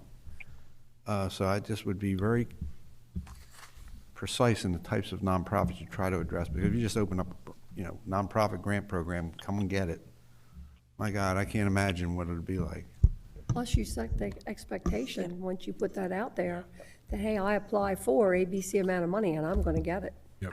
And then if they don't fit the requirements, then you're damned if you do and you're damned if you don't. So to your point, I think we need to be targeted about what we do. You're absolutely right. Yeah, when we're talking about nonprofits, I do automatically think about certain areas, certain kinds of services.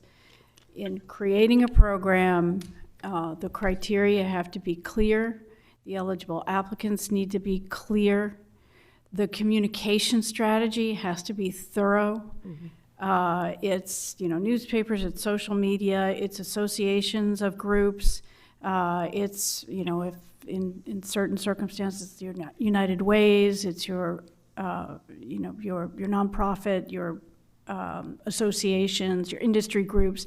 So it needs thought and it needs a strategy.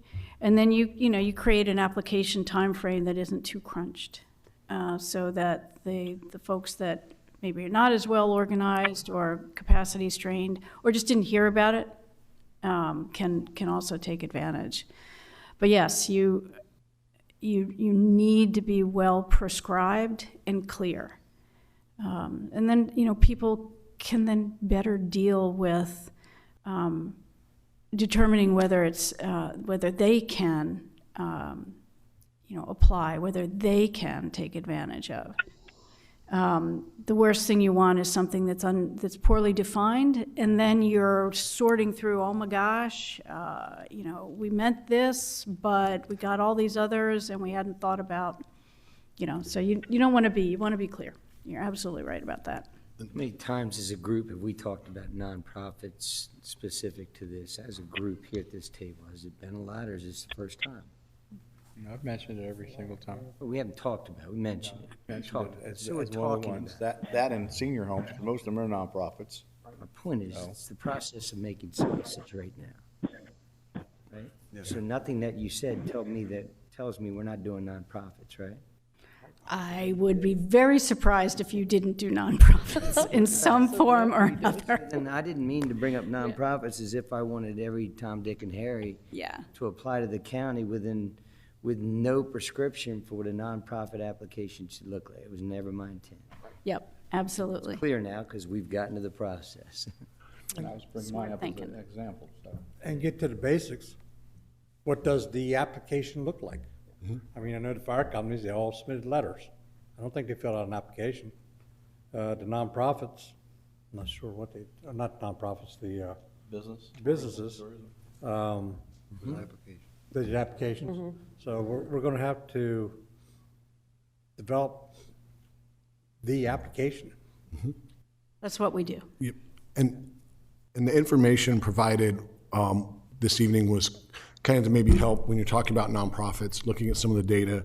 You know, the county does have, you know, proportionately a lot of children, so maybe it is something for daycares or after-school programs, things like that, that, you know, maybe those are the nonprofits, because we know that there's other data that supports that, you know, these populations exist, but then you may, just knowing your own, you know, community, you've heard, yeah, the daycares were severely impacted, or, so that's what, whatever, you know your community's best, whatever you are hearing from them, we can take that and try to, you know, address those issues based on the experience, like exactly like what you were saying in your example.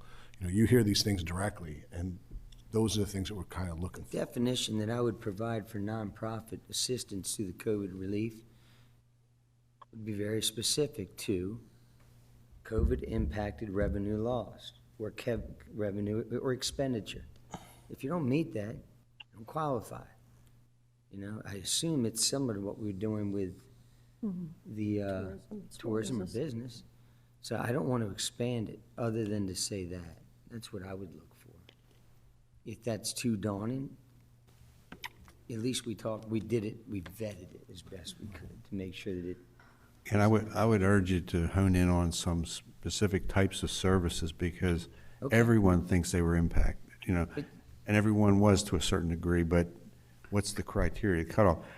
I don't think an open process for any nonprofit is a good one, because it's going to overwhelm us. But if you say we're going to have an opportunity for things like senior centers, supplemental food programs, childcare, and I'm not sure what you. FOP. Well, that's pretty, there's only a couple of those, you know, Moose Lot, whatever, social, I don't know what they Civic call them organizations. exactly, philanthropic organizations. But, you know, narrow it down to some specific service type providers. And why? You know, why are these important nonprofits to address? You know, the difference between a golf club versus a childcare center that might serve a low-income area. Those might be things you want to set as priorities. That's all I'm going to. Nonprofit though, right? When I hear golf course, I hear. No, golf course, like a golf, I'm just pulling it out of my ear, like an association of golf clubs or golfers, or, you know, I don't know that it actually exists. But the point being, you know, something that's a recreational, that's an individualized, you know, hobby kind of a nonprofit or association versus something that serves low-income areas, distressed areas. So, you know, you focus on the ones that are really addressing the most acute. So I haven't sat in on a single application review. I haven't spent a moment's time in this building doing the hours of work that these folks have, and I hear what they're saying. So I'm not speaking it well. Yes to all that. Yeah. Yes to what you're saying. Yeah. No, I don't want wide open, just anybody come like the Association of Golfers. Now that I understand what you're saying. And they're not necessarily on the list of those organizations that receive community service grants from us. Like Read Aloud or DAPI. Right. The other thing that I think we need to look at too, I think we're doing it with tourism and the businesses, that we have a statement that, you know, you can only receive the funds, if you receive funds, you can only receive this one-time fund. You can't get it also from the state for the same thing. Is that correct? That's correct. We do have statement in the Chamber and Tourism have a statement related to that. Go ahead. Yeah, we put that language will always be in there, that if you receive these funds and then you get funding for the exact same thing to address it again, then you will have, To recapture back. you will then have to pay them. And hopefully That's- it's caught and, you know, they don't get funded. Right, so there's a question in the application for the tourism. Has your business applied for or received any other financial assistance utilizing American Rescue Plan Act funding from municipal, county, or state sources? The question's right in the application. Yep, that's a very good phrasing.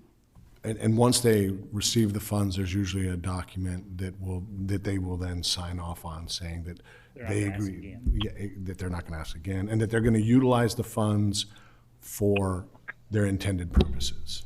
They can't go out and buy themselves a Corvette and cruise around in it. It's got to be for, if it was for general operations of their facility, then the funds need to be used for the general operation of their facility. It can't be out for personal use or something like that, so. Now, it's not to say that two SLFRF sources of funds can't sit side by side, but never for the same use. You can't double dip. Except for your gap funding. To be technical. Okay. I think we'll move on to the next slide. So here we have sort of three subsections. Again, public health emergency. So speaking to medical expenses, behavioral health, and preventing and responding to violence. So medical expenses can be unreimbursed expenses, in other words, out of cost. This would be like assistance to individuals. These are time-intensive kinds of efforts. Paid and family medical leave, medical response expenses. These are the kind of things that come out of people's pockets. Long-term COVID, we're certainly seeing that treatment that isn't covered by insurance. Behavioral health is really coming to the fore now with mental health considerations, outpatient, inpatient, crisis, harm reduction, behavioral health in schools. So these might be nonprofits that could provide these kinds of services. A focus on equitable access, so again, that term. And also, there's peppered throughout SLFRF, it's facility kinds of costs. And then there's a kind of its own bucket on public safety, but here they talk about violence intervention kinds of programs, and law enforcement for responding to violence. We've seen all throughout the news how crime has increased over the time of the pandemic. So one of our examples that we have seen comes from a similar county, Morris County in New Jersey, that we've seen.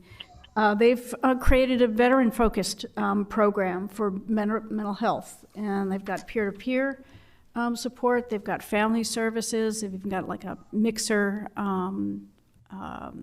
component to it. So you are seeing some of these mental health services, and an important consideration, this population. So, thoughts?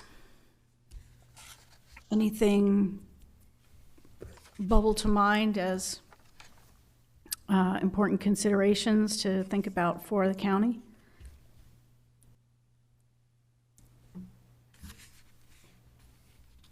You really make me lead off. I know there's one on there you were talking about. There's quite a bit up there. I think you should spend every bit of our money right here, and let's just annihilate the problem in Dover instead of putting roofs out there that don't do anything. You know? All right, now go. You go do that. I mean, and I said, Jess, but to think about it, there's a lot of things we're looking to do. I want to do a footprint. If I was king for a day and I wasn't asked, I'd tell you what we're doing. I want to do a footprint. Our governor yesterday. Not king. Right again. I want to do a footprint. You know, I'm worried about the finances and the funding, you know, liquid and just disappear, you know? I'd like to see something that you do that just sends a wow factor that lasts for years. That's the way to do it, you know? I mean, you want to solve homeless, don't build roofs.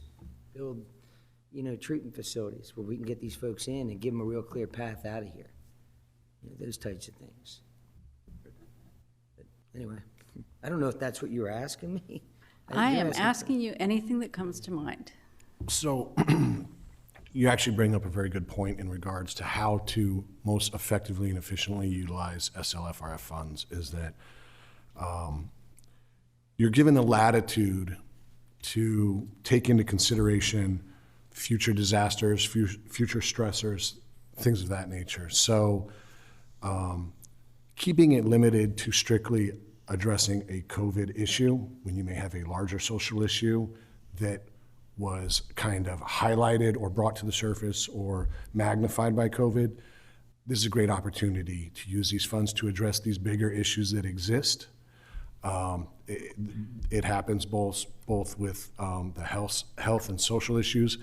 There's actually even some situations in which it can benefit businesses in the same way.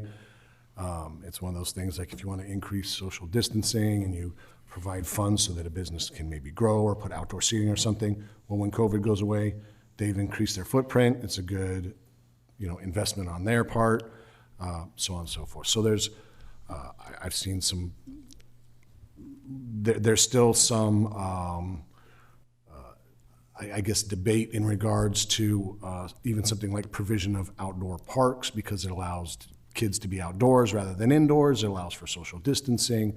There's a lot of kind of creative thought in regards to how these funds may be able to be used that can then have other long-term benefits within the community. You know, if businesses are trying to avoid costs or they don't want to absorb the costs of hands-free toilets, hand dryers, sinks, that'll allow them to upgrade their bathrooms. And in the meantime, they're reducing their risk of COVID transmissions. So there's a lot of things that can be done. It's just knowing what the needs may be so that we can kind of know where to start and then maybe expand it to, you know, something more comprehensive. Mike asked, I think what Mike was telling me or saying was the probably the leave, the medical. Yeah. One of the things that was concerning is that the requirements for quarantining, whether you were sick or not, whether you were vaccinated or not, they were all over the place. And when the CARES Act ended, folks were having to chew up their own sick time when they really weren't sick. And so I felt like it might be a wise use of funds to make a few folks, I didn't say make them whole, but make them half maybe. You know, if you had to burn up 10 days and never tested positive and had to use up 5 waiting so you didn't get positive, maybe you get back 5. That was his point. My bigger picture, and this one's just throwing it out there, and this is just us talking. The turf. Let's do the treatment. Let's put 10 million aside. Let's put 15, whatever.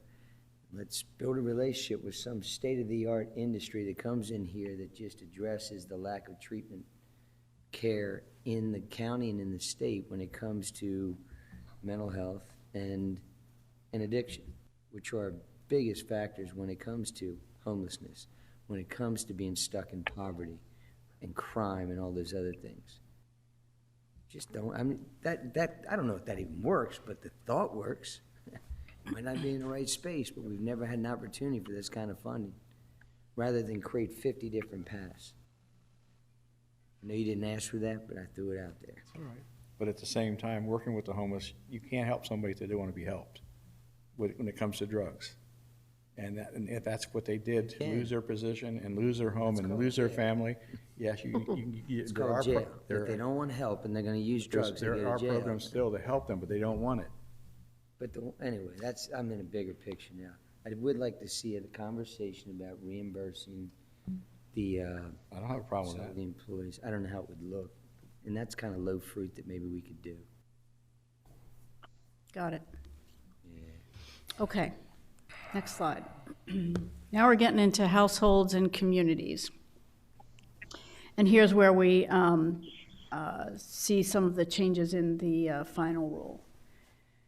So allowable, again, a very labor-intensive kind of activity, but allowable food assistance for individual households. Rent, mortgage, utility with so many evictions, a considerable need. Counseling and legal aid still in combating eviction, even though that's kind of not quite in the news these days as much. And even cash assistance. There aren't a lot of folks that we're seeing doing cash assistance, but it is an allowable use. Emergency assistance and we are even seeing some weatherization, but for burials, people that don't have the funds to afford that, or multiple people in families. Home repairs kind of going on there with weatherization.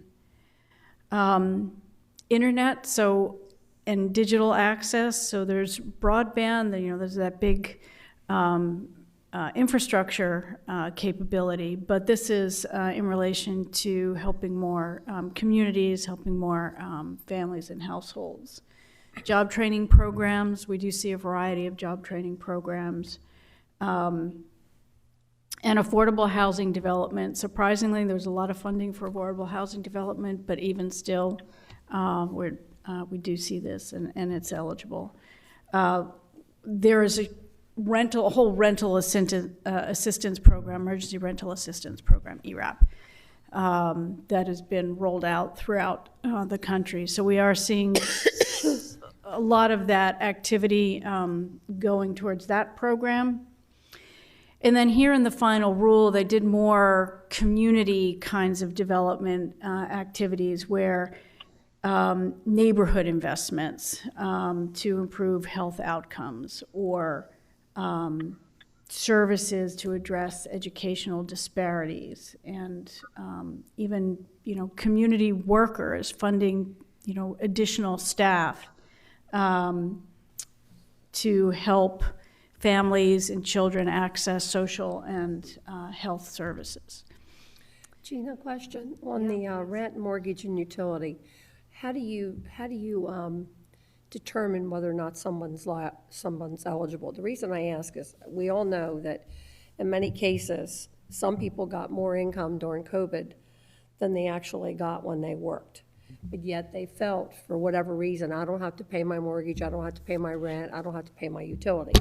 So how do you distinguish, or how are they distinguishing people who have a bona fide need for rental if they're facing eviction or they're facing foreclosure because of mortgage, when in fact some people potentially could have gotten as much as $900 a week? How do they make that decision on who's eligible and who isn't?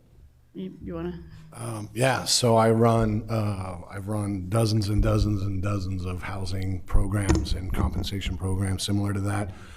You do an income qualification. They're going to have to provide you with information.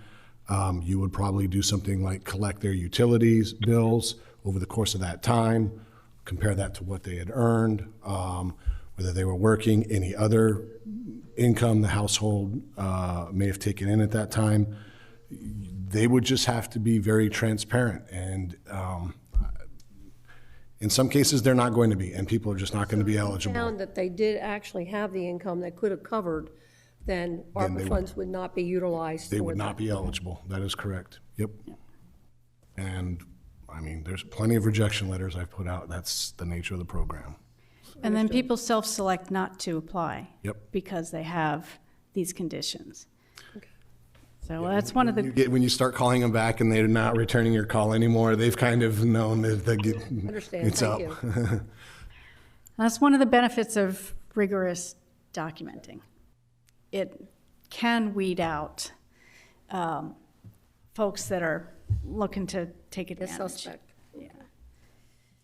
Okay. Any other thoughts here? Do these, anything on this page that you would want to think about as a program? So we heard recently from the food bank about food insecurity and their plans for expansion because this, Commissioner Sweeney, you can firsthand experience there. I see food assistance on there as a bullet. You know, I think when Mr. Robinson was here, he made a pitch for ARPA funding. But that's, It's a good program. here, is that in another, Well, I don't know, but is that in another one that's coming? Because that was in the previous slide. I think there are some that are gonna fit multiple categories. Right. But that's a major construction ask. Yeah. This is in that space too, which is cool. I don't mind it. I'm just trying to get an understanding. All right. Yes, you can do, there's even wider latitude with the final rule for facility and capital, meaning, you know, brick and mortar kinds of projects. So there are probably several ways. There's always revenue loss that you could look at for an organization. You could look at them as providing services. In other words, you would fund the food pantry so that they could buy additional food and serve, you know, growing clientele. Or you can support them with capital funds for a facility. The Sussex County implemented their plan yesterday, and they had some interesting things in this space. They set up, I think, a grant process incentive, kind of like we have. Yep. So yeah, I'd like to see more of that. And rather than go into detail, maybe take a look at that and see if you guys are interested in it. Yeah, Pretty interesting. we did notice that. Take a look at Sussex, yeah. Yep. I was interested in their, what they called their workforce housing, their affordable housing, how they set up a large bucket that's designed to work with developers to include in their space like you would, you know, 50 and over has to have, I don't know, half of it has to be 50 and over, whatever, but there can be a certain percentage. So I thought maybe that was something we should do. I mean, it's interesting. Yeah, okay. Sure, they actually have an ordinance in Sussex County that provides for that, so you could probably take a look at that ordinance and see if that's something you wanted to do. Yeah, I mean, it's tricky, right? You say it, and then all of a sudden people show up, I don't want it, but certain areas of the county might be very useful. Okay. So we combined small businesses and nonprofits. They sound disparate, but in the kinds of things that can be funded for these organizations, they kind of mesh. So here's where this sort of financial hardship, that revenue loss, is something that can be provided to small businesses or to nonprofit organizations. And the small business grant program and the hospitality grant program really did just that.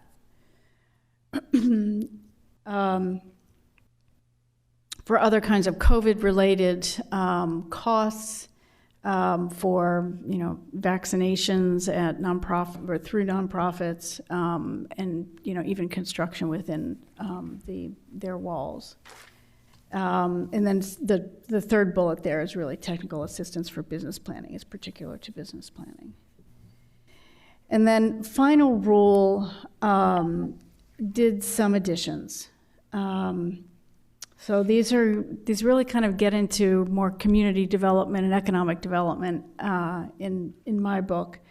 But commercial property rehab, business incubators to start up and, or expansion grants. Previously, that has sort of been the bailiwick of US EDA funding. And the interim rule had really focused on COVID-related, but this is really, branching more out into economic development and then micro-business support as well. And we do see small business grants among our clients. We do see food pantry funding from the previous page. And they're at the top related to homelessness. So in the vein of the nonprofit here, so sort of going, without creating a whole new page for this, project example here. Clark County in Washington State is probably twice the size, a little bit more than Kent County. But they created a homeless crisis response system program for nonprofits that address homelessness. And they're providing a significant portion of their allocation towards it. They have considerable population there. At a $94 million allocation, they're putting $15.5 million towards it. So what they saw is a tremendous increase in the number of people who had become homeless as a result of the pandemic. And so that's how they're using their funding on that. So I don't want to dampen conversation around this slide, but we probably do have enough conversation or some significant conversation around nonprofits already. And we do have the small business and hospitality grant programs that are up. Is there anything else that seems burning? So the food pantry funding, we have a lot of food pantries in Kent County, but there's only one food bank that provides product to the food pantries. Got it, Part of right. the program.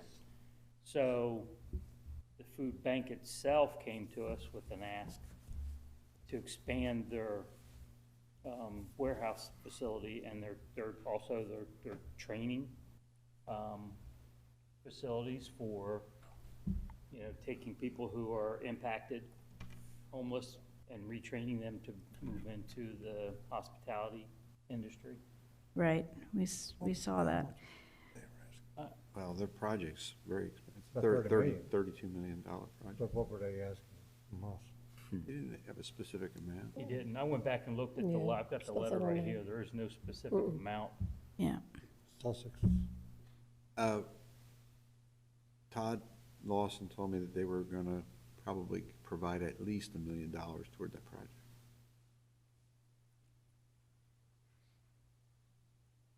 I don't know if any decisions have been made yet, but. That's right, it's right on the border, isn't it, between? Yeah, and they, Kent County, but it's, Sussex County Council actually meeting at the center to get a feel for what was involved. And if I recall from the letter, it was under design as of the date of the letter. Yeah. So that's a project that's going forward. Might be, it would be an interesting, well, you would need to understand where it is in the process, in the development process, what their gap might be. It was a 30. Thinking about is the Ackridge Reservation. Because of what the community they serve. What was that? It's called the Ackridge Scout Reservation. They're in the process of developing a 56-acre camp, scout camp, that will serve hundreds of scouts in the Delmarva, the whole peninsula region.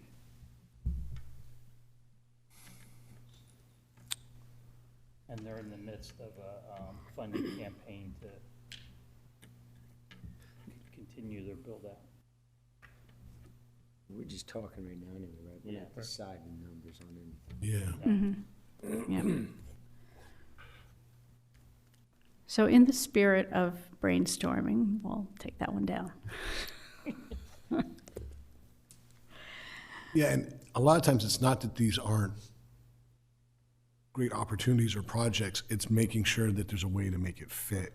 Right. You know, and because there has been some expansion on some of these definitions, when you're talking about previously the neighborhood, like improvements to neighborhood, that's where the parks and stuff had started to come up, is that you're increasing outdoor recreation, it's healthy, da-da-da. So yeah, it would just have to get some details and stuff. Yep. Okay. Public sector. Okay, so this one is really about public safety, government employment, rehiring, and, effective service delivery, really about measuring. So in public safety, public health, human services,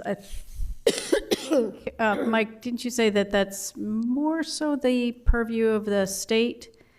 You have police, fire, emergency responders, even dispatchers are eligible.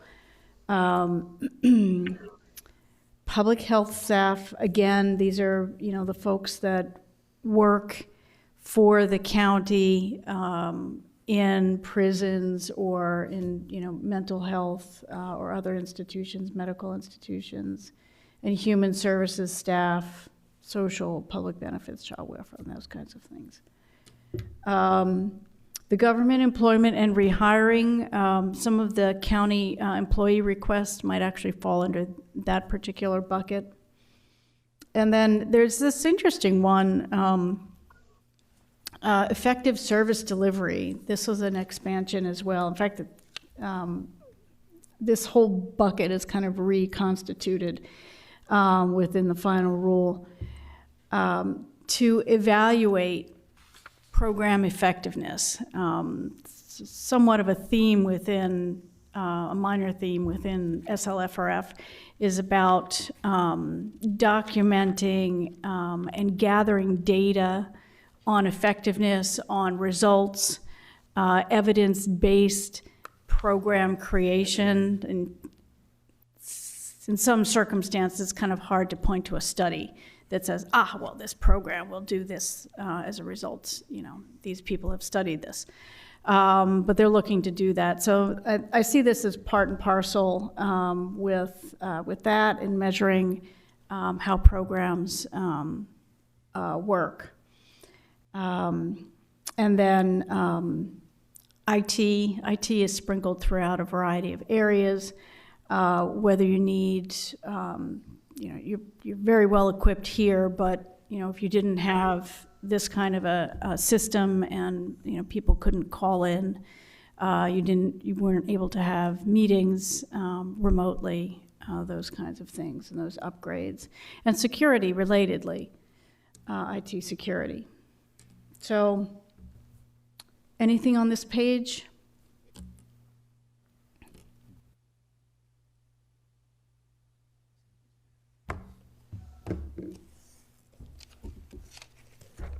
Just what I mentioned before, county, Sussex, is using some of the funds to pay for a couple of those things up there, dispatchers specifically. And that could assist us with our budget, our current budget and decisions we made last night. Right.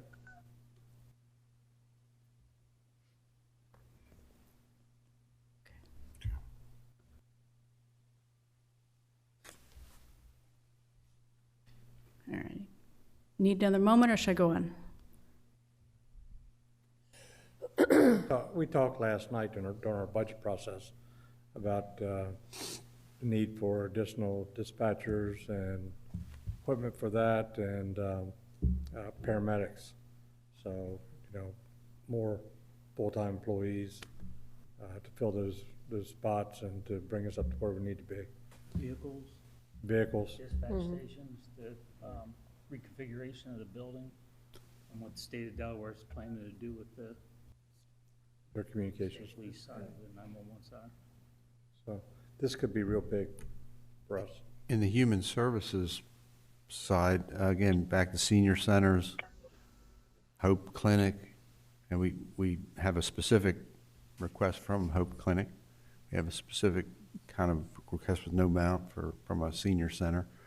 But that would be in that human services space.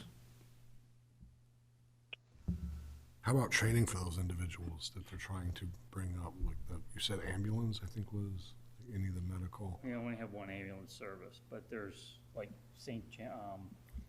Francis. Francis. Right. Yeah, they're getting 2 new ambulances. Yeah. They're adding, yeah, they have 2 and they're going 2 more. That's 4. Which the volunteer fire companies have their own ambulance service, but there's City of Dover contracts with a private. And they don't need training services, they kind of take training programs, they kind of take that themselves?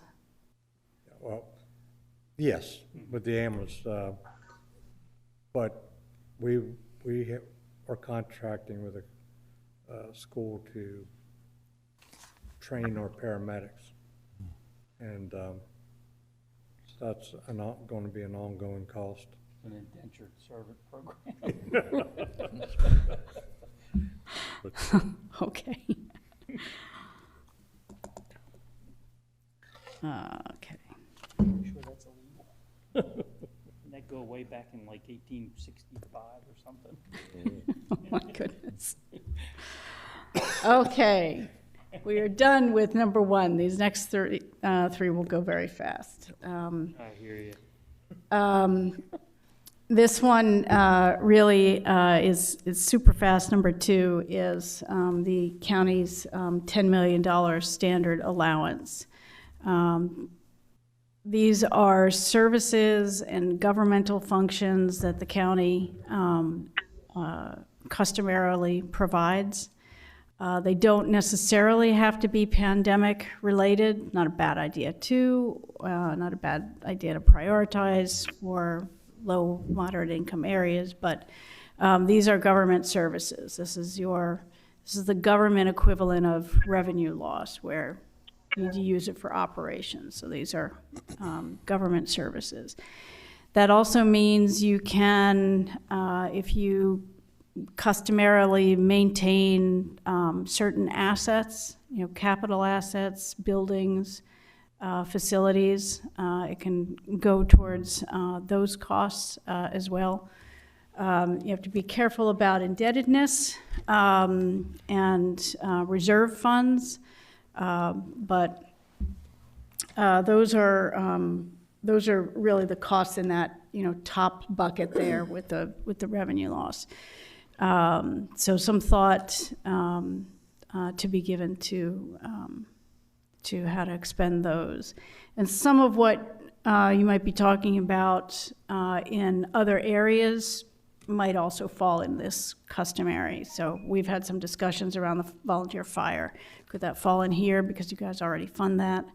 Or does it make sense to be in another, justified another way? Eric, you? Yeah, and so this is where putting your policies and procedures together would be important, because I would recommend that this 10 million, if you have some sort of general account that funds go into, I would recommend the 10 million go in a separate account that can be tracked. The reason being is that if you start to get into a project that maybe it involves you're using this revenue replacement in order to do something that you may have to engage a contractor with, the $10 million still has federal requirements tied to it. So procurement requirements, federal procurement requirements would still be applicable even if you're kind of putting it through this revenue loss, process. Those funds would still need to account for the federal regulations that are tied to them. So if you're paying for staff and stuff like that, it's not as much of an issue. But and so you're just going to want to be able to keep track of that to know that this money came from this bucket, so these requirements are tied to it, rather than it all getting like smushed together, and then it can just become a little bit more of a bookkeeping issue. Prevailing wage and stuff.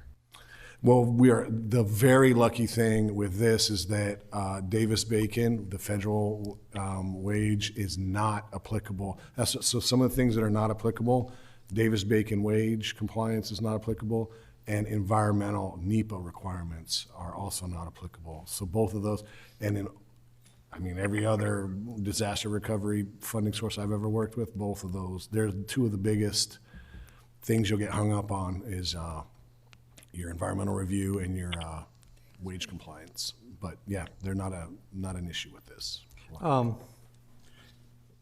With our paramedics, we lost a ruling that was decided we had to pay them time and a half during the state of emergency. So we paid them premium pay. Would they be able to come back and collect more through premium pay because of this? Or have we already taken care of that, satisfied that? You already paid them premium pay. Yeah. Time and a half for, We lost an arbitration. we lost it to arbitration with our unionized paramedics. And so we ended up having to pay them time and a half for a period of time during the state of emergency. And so, but you know, it says that we can use the funds to pay premium pay. So have we already met that obligation of paying premium pay, or can it get additional? If you're look, We had to admit it. you can get premium pay, but are you asking for the individuals that already received it? Yeah. Yeah, are they gonna get it again? Do it. Yeah, in a case like that, they've already received it. So, yeah, they've already been compensated. So the federal funds would The follow-up question be to a that is, duplication. can the county use the funds to reclaim it? What they already expended for that? Sure. Can we pay ourselves back? Because that was a COVID spend. Well, that would be, you're kind of already capturing that in the $10 million. However you want to divvy up that revenue loss, you know, I'm assuming that was part of the revenue loss, is these additional costs like That's how that. I'd view it So, too. Right, so if Right. that cost $1 million, that just comes off the top. Yeah, like that would be, you're being compensated for that through that 10 million essentially, so, yeah. So essentially, where you see the sanitation or solid waste, then that would apply perhaps to the sewer plant workers who, Yeah, and now, in regards to premium pay, there are some limitations on it, just for transparency purposes. Hourly wage cannot exceed $13 an hour, and total compensation cannot exceed $25,000 $13.5 per is individual. above what they make. It's 13, the premium pay can't exceed more than $13 an hour above. Yeah, Just make sure they understood. no, up to $13 an hour. That's Additional. it. Mm, It's additional Yeah. to what they make. Could they make more now?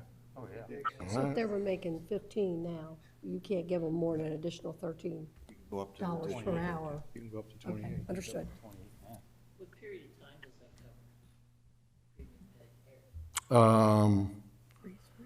Premium pay would be a cost reimbursement. So that would be subject to the March 1st, March 3rd. yeah, 2021, because that's a cost reimbursement. That's a good question. Is that a cost or is that a revenue? Yeah, is that a cost or a revenue? I think it's a cost. It's considered a cost. Yeah. So, yeah, I would say March 1st, the March 1st date, The 3rd. if, Yeah. is it 3rd? Yeah, it's the 3rd. Then if there's anything different, we'll certainly let you know, but yeah, I mean, I would go with the March 1st, but if there's, or March 3rd, but if there's anything significant or clearly to indicate something different, we'll let you know, but that would be, March 3rd, 2021. Yeah. Everything after that. Oh, ours was in 2020. Yeah, it doesn't make sense. Yeah.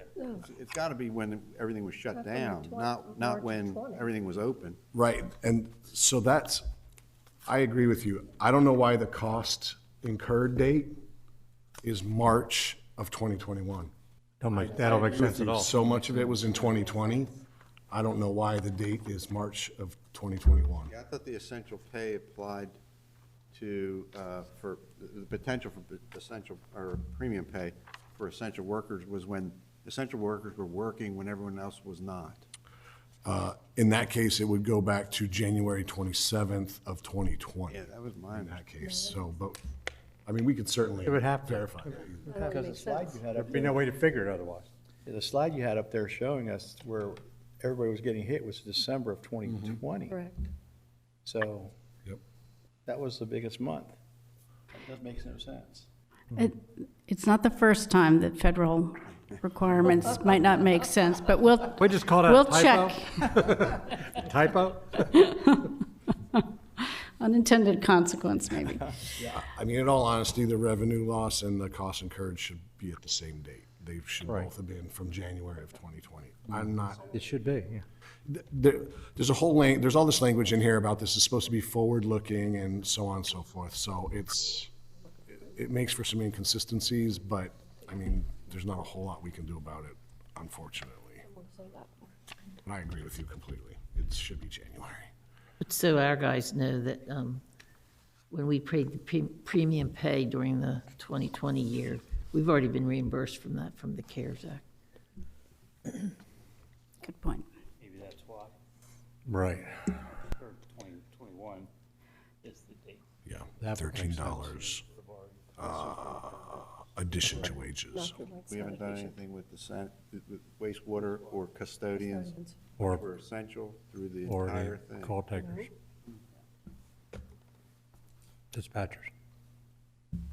Yeah, the creation of CARES and then ARPA does create some inconsistencies to have to think through. And they've done some of that thinking, but I think there's some other implications.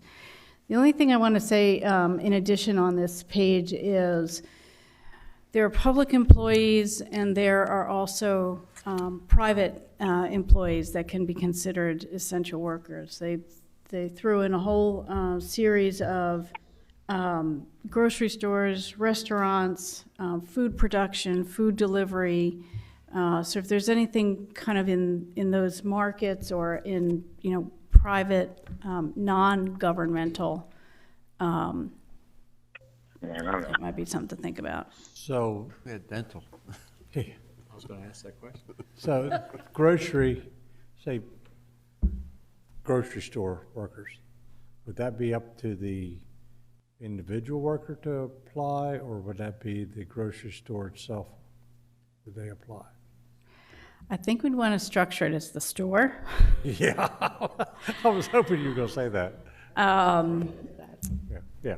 And so if you were going to go down that path, you would, again, a good approach would be to create a program for the supermarkets, groceries. You want to define, is the corner grocery store eligible?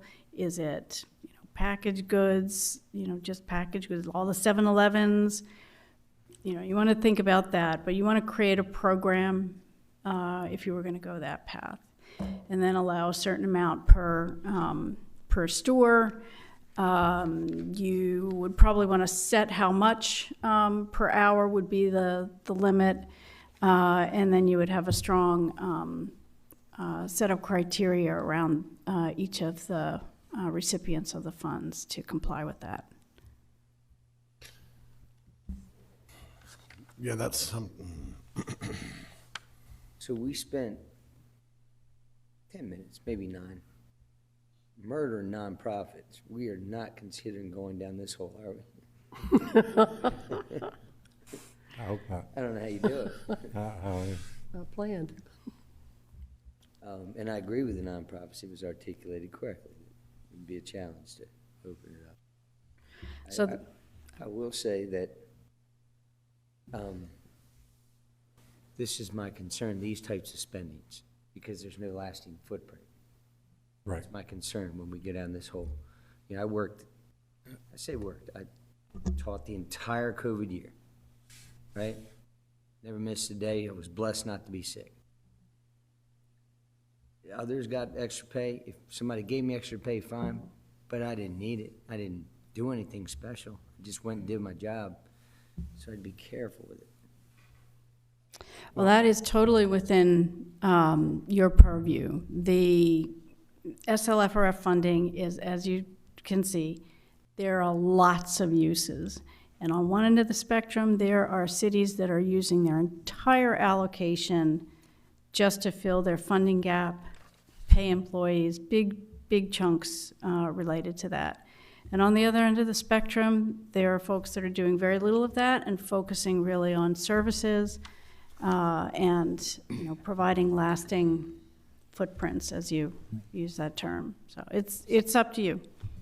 Yeah, and just something else to keep in mind in regards to selecting projects and programs, and not that it should be strictly based on this, is that we start to get into projects or programs that have a lot of individuals, like specific households or workers or things like that. One, you can find out very quickly that if you didn't put the correct parameters on it, the money goes away very, very quickly. And two is the more complicated and the more people that are involved with it, the more guidelines and structure that have to be put around it, the more compliance that's tied to it, the greater the chance of error.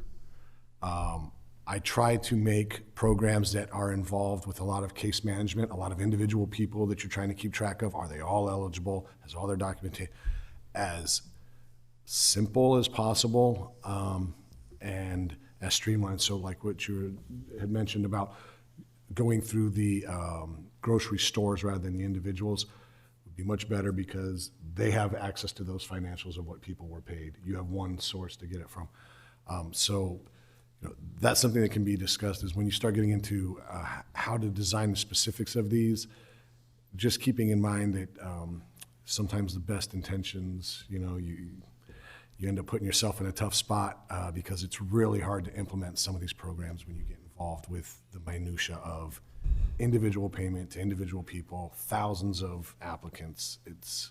It can be daunting. So just something to keep in mind. Well, restaurants can fall under just regular business. I mean, they could have applied for it already, and they may have. I don't know what's been paid out, correct? Correct. The CARES Act and the SLFRF, the 20 checks under the current program. But I think what this is talking to specifically is the restaurant workers. That's what's going on with the premium pay. They're defined as essential workers, and so they get, the potential that they can get some compensation. Well, I'm in the dental field, okay, and I work with my dentist. And I will tell you that when the dental came across, they had to close down. They couldn't do certain things except emergency. They still had to pay staff. So they even shut down 1 or 2 days a week just because they didn't have the people come in to work on because of the COVID. So to them, they were hurt financially. But, I'm just bringing it up as, not that I'm pushing for it, but there's a lot of things up there that we have no control over, that we can't fund all those. There's no way. Yeah. And it Well, would be a nightmare. In that case, I think there was a dental facility funded in the first batch, Mike. There you go. What is it? For revenue, 8. The small business. There, as a revenue loss, the small business program is set up, show us your tax returns between 19 and 20. And the revenue loss forms the basis of the calculation for your grant. And then they have, certain limits. So a dentist office ostensibly could apply to that program and receive some funds for just the conditions that you're referring to. Because they'll be clearly from their tax returns be able to show 19 they had so much in revenue, and in 20 No. Because, I mean, if they're not making money, I'm not making money. Because as a laboratory, I mean, that happened. So, I'm not the only lab though, but I mean, I'm just saying, when the dentists aren't producing, the lab's not doing anything either. So that's just another side. They would be eligible for the same program. The lab could apply to the program too. So far as I can, yeah, I mean, they're, Except yours. Except yours. You're conflicted. Right. Yeah, I know mine. He's thinking of himself. I like it. all right, we got one more slide. Water infrastructure is our fourth and final, and I'm going to turn the slide over to Jerry to walk through for us. So, I was wondering what we were paying you for. You got me to jump in. I just wanted to come for the entertainment value. It's more fun in person than streaming. This is a wide open area. It's obviously, because it's been singled out at the federal level, it's one that obviously you guys are intimately involved in. You're unique in the state in that you've got the whole county coming to one facility, and even though you've got, in my opinion, you can directly or let the towns through their own collection and pump station and pretreatment systems do their own thing, but I think as the leader in wastewater treatment for the county, you can set the program, and the cities may follow. I haven't heard, Mike, whether you've heard from the cities yet, the towns yet, how they want to handle their own facilities that they own and then transmit to you. And then on the water side, you're not in the water business, but there's a couple of water utilities in the county. I think my former employer, I still have a relationship with them, by the way, for full disclosure. I still consult for them, but they have not shown me that they're interested in being involved. And if they do, and I'm involved, I'll obviously talk about whatever conflict I might have. But on the water side, my opinion is that there's not going to be as much interest as you would have on the wastewater side. And it's late, so I mean, I can talk for hours about this stuff, but what is your position or opinion, or what did you see your needs were in this area? Drainage. Drainage, well, that's the conservation districts and other things, not necessarily wastewater, so. What about, so our biggest contract user is Dover Air Force Base. Is Sure. the federal government taking care of their own? The Air Force Base Any would, of the 4 bullet points that we've gone through? Federal government itself is not part of this bucket. Within ARPA, There are a lot of services in Kent County that are offered to active military.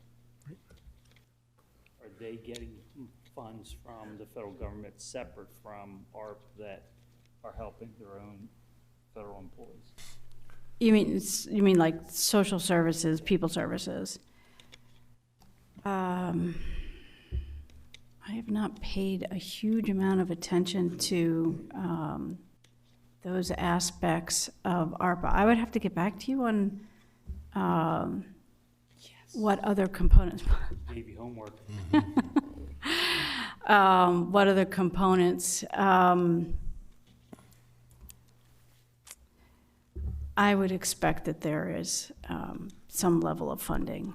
I can't imagine that there wouldn't be, something for military related to the pandemic within either CARES or ARPA or both. ARPA, I don't know if any of you have ever looked at either CARES or ARPA, but it's just one federal agency after another. And military and veterans affairs and The military branches, I'm certain are, have sections. I just don't recall. Gina, I have a But question. stormwater is ineligible. It is eligible? Yeah. Gina, I have one question I was asked to check on. Can county ARPA dollars be used to assist in industrial areas along with municipalities for like upgrades to Garrison Oaks, to Harrington, and also water towers for Duck Creek? Water towers, like for public water? Is that the Yes. question for water? Yes. Well, yeah, for the public water towers, absolutely. Yep.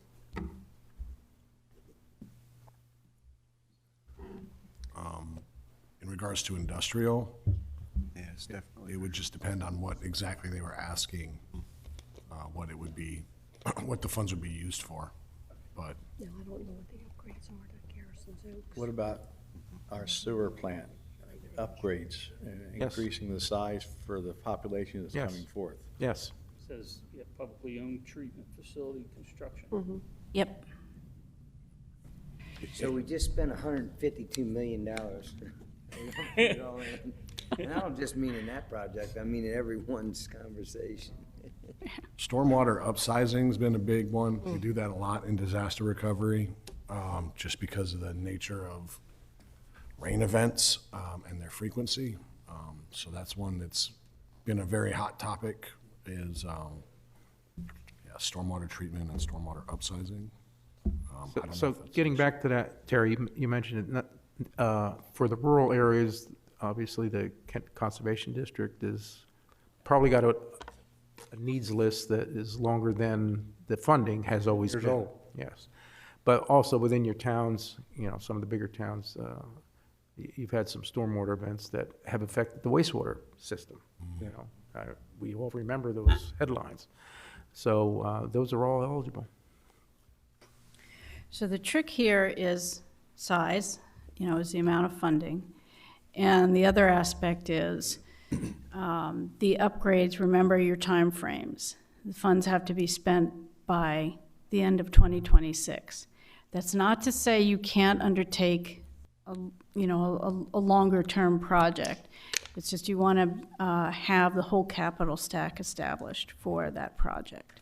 So you can spend your SLFRF funds, terrific, there's a water project in addition to the one already committed that's going to use the funds.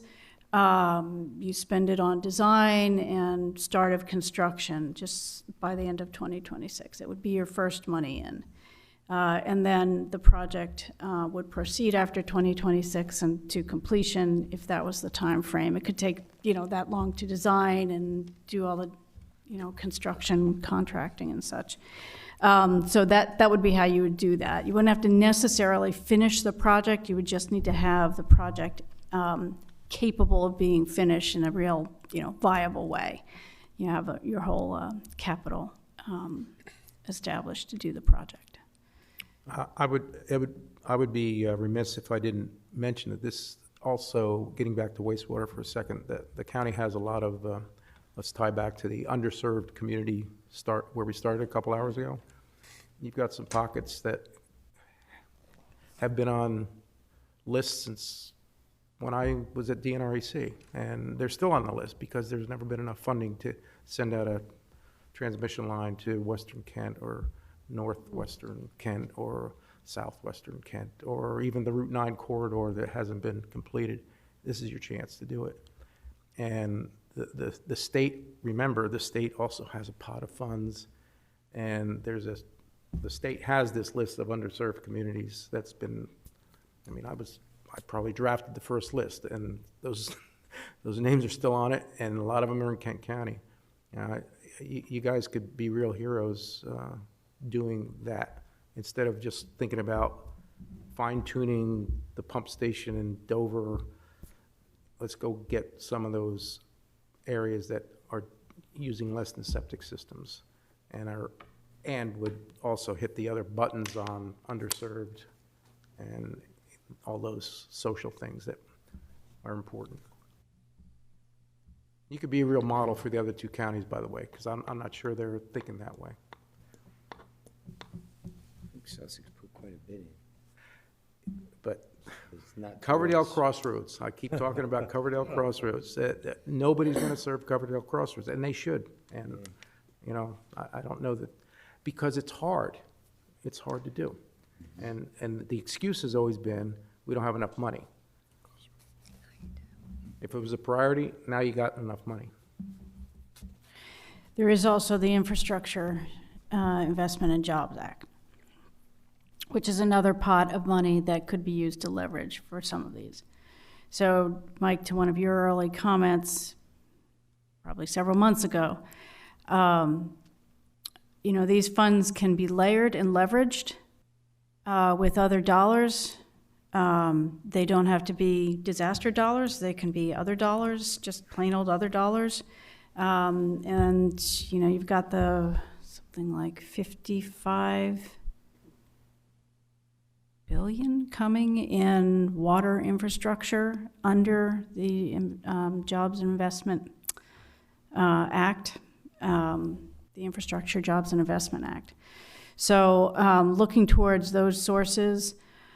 Another fun fact, I have not really seen a lot on this, but the state of Delaware and every state in the country also received coronavirus capital projects fund dollars. It's another source, it's a sleeper program, honestly, because everyone is so overwhelmed with all of the other dollars. But there are other pots of money like that could potentially be leveraged for projects. So I think in the coming weeks, when there's some conversations at the state level, those questions ought to be asked. The NEU question, what the state's doing with that. They may just not have gotten to it yet, but then speaking early and often is a good thing.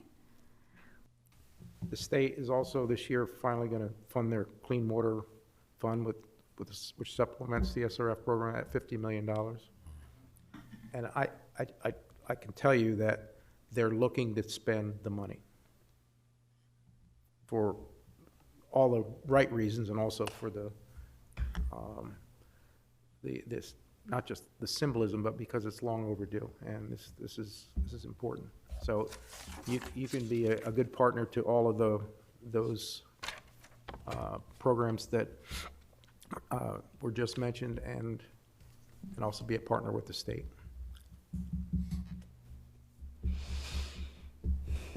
I know we didn't talk about broadband. I was just getting ready to bring that up. The state got $110 million, though. Well, wait a minute, I'm going to give you some new information I haven't told you guys yet, because it's This has come from NACO, isn't it? Wait for it. So anyway, I was at a conference last month with NACO, and that's what started this whole thing. But they've got SpaceX now. The government is using SpaceX now to put satellites up across the United States and around the world, so we can have broadband quicker, faster, cheaper. And every state's going to get another bundle of money just for broadband. That came from the government agent that was telling us at this conference. So just to let you know, if you want to buy SpaceX stocks, now's the time to buy it. There is so much broadband money out there. It's uncanny. It is unimaginable. We work with tribal governments, and they are drowning in funds, and they've got so much broadband funding. It's here in SLFRF as an eligible use, and in other areas, there were whole appropriations made just for broadband. But it's an important consideration because even if you have broadband coverage, is it up to the standard? You have remote areas here in the county, do you need it? It's a thought that you might want to think about. Or, some aspect of it, the last mile kinds of costs and those things. Right, so Elon Musk proved he could do it with Ukraine. But they're talking about 16,000 satellites just over the United States. That's going to take 15 years to deploy. where we could take the $110 million that the state received in broadband and have nearly every square mile of the state, of county covered with last mile wired coverage within the next 3 years. I think that's the plan at the state level. The governor appropriated that money Yeah. specifically for broadband, and in the budget address, he said it would be largely spent in Kent and Sussex counties. Yeah. All right, moving on. We just don't know if they're gonna come back and ask us for, A match, not a match, but, yeah, some type of. contribution for cost increases due to inflation. Well, inflation. We got more money, we're having trouble spending the money. Oil dropped 13% today. Okay, folks, that was our last slide. Well, I think we talked enough about water. We went through all that, yep. Our next steps really, this was just a few thoughts to put on the slide. We've got some food for thought here. We've got some feedback from the variety of letters. I think we probably have a few folks to talk to suggest as groups.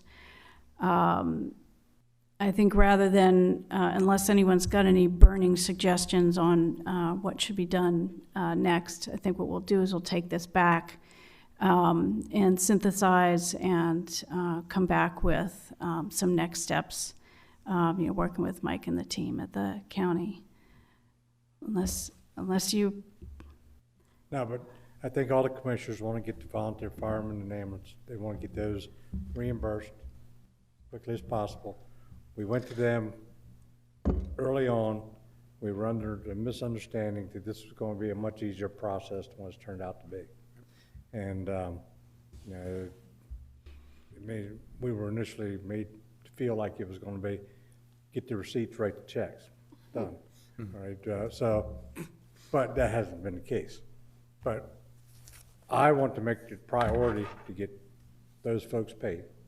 They're all volunteers. Agree. They're all They're- volunteers. They don't ask for anything except for just to be made whole and go on. And so I'd like to get them off of the list and move on to the rest. Have they provided you with all the, have we provided them with all the information we received from? Yes. Including the secondary request? Yes. Cool. Yeah, Mike has made it loud and clear that, in only the most polite way that Mike can, that this is a high priority. And so we have, Sounds like a story there. Very professional. You better make sure it's before November. you bet. So we have, we've developed additional information request that will be, we have a draft.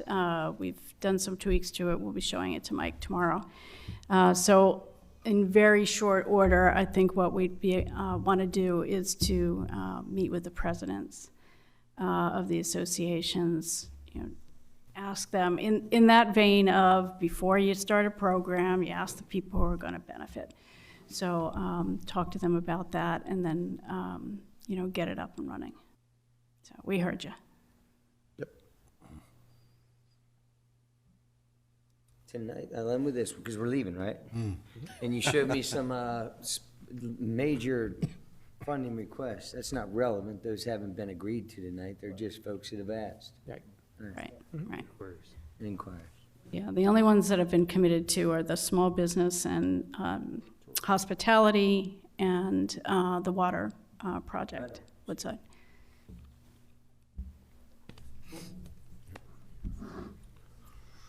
You want me to hand you the gavel?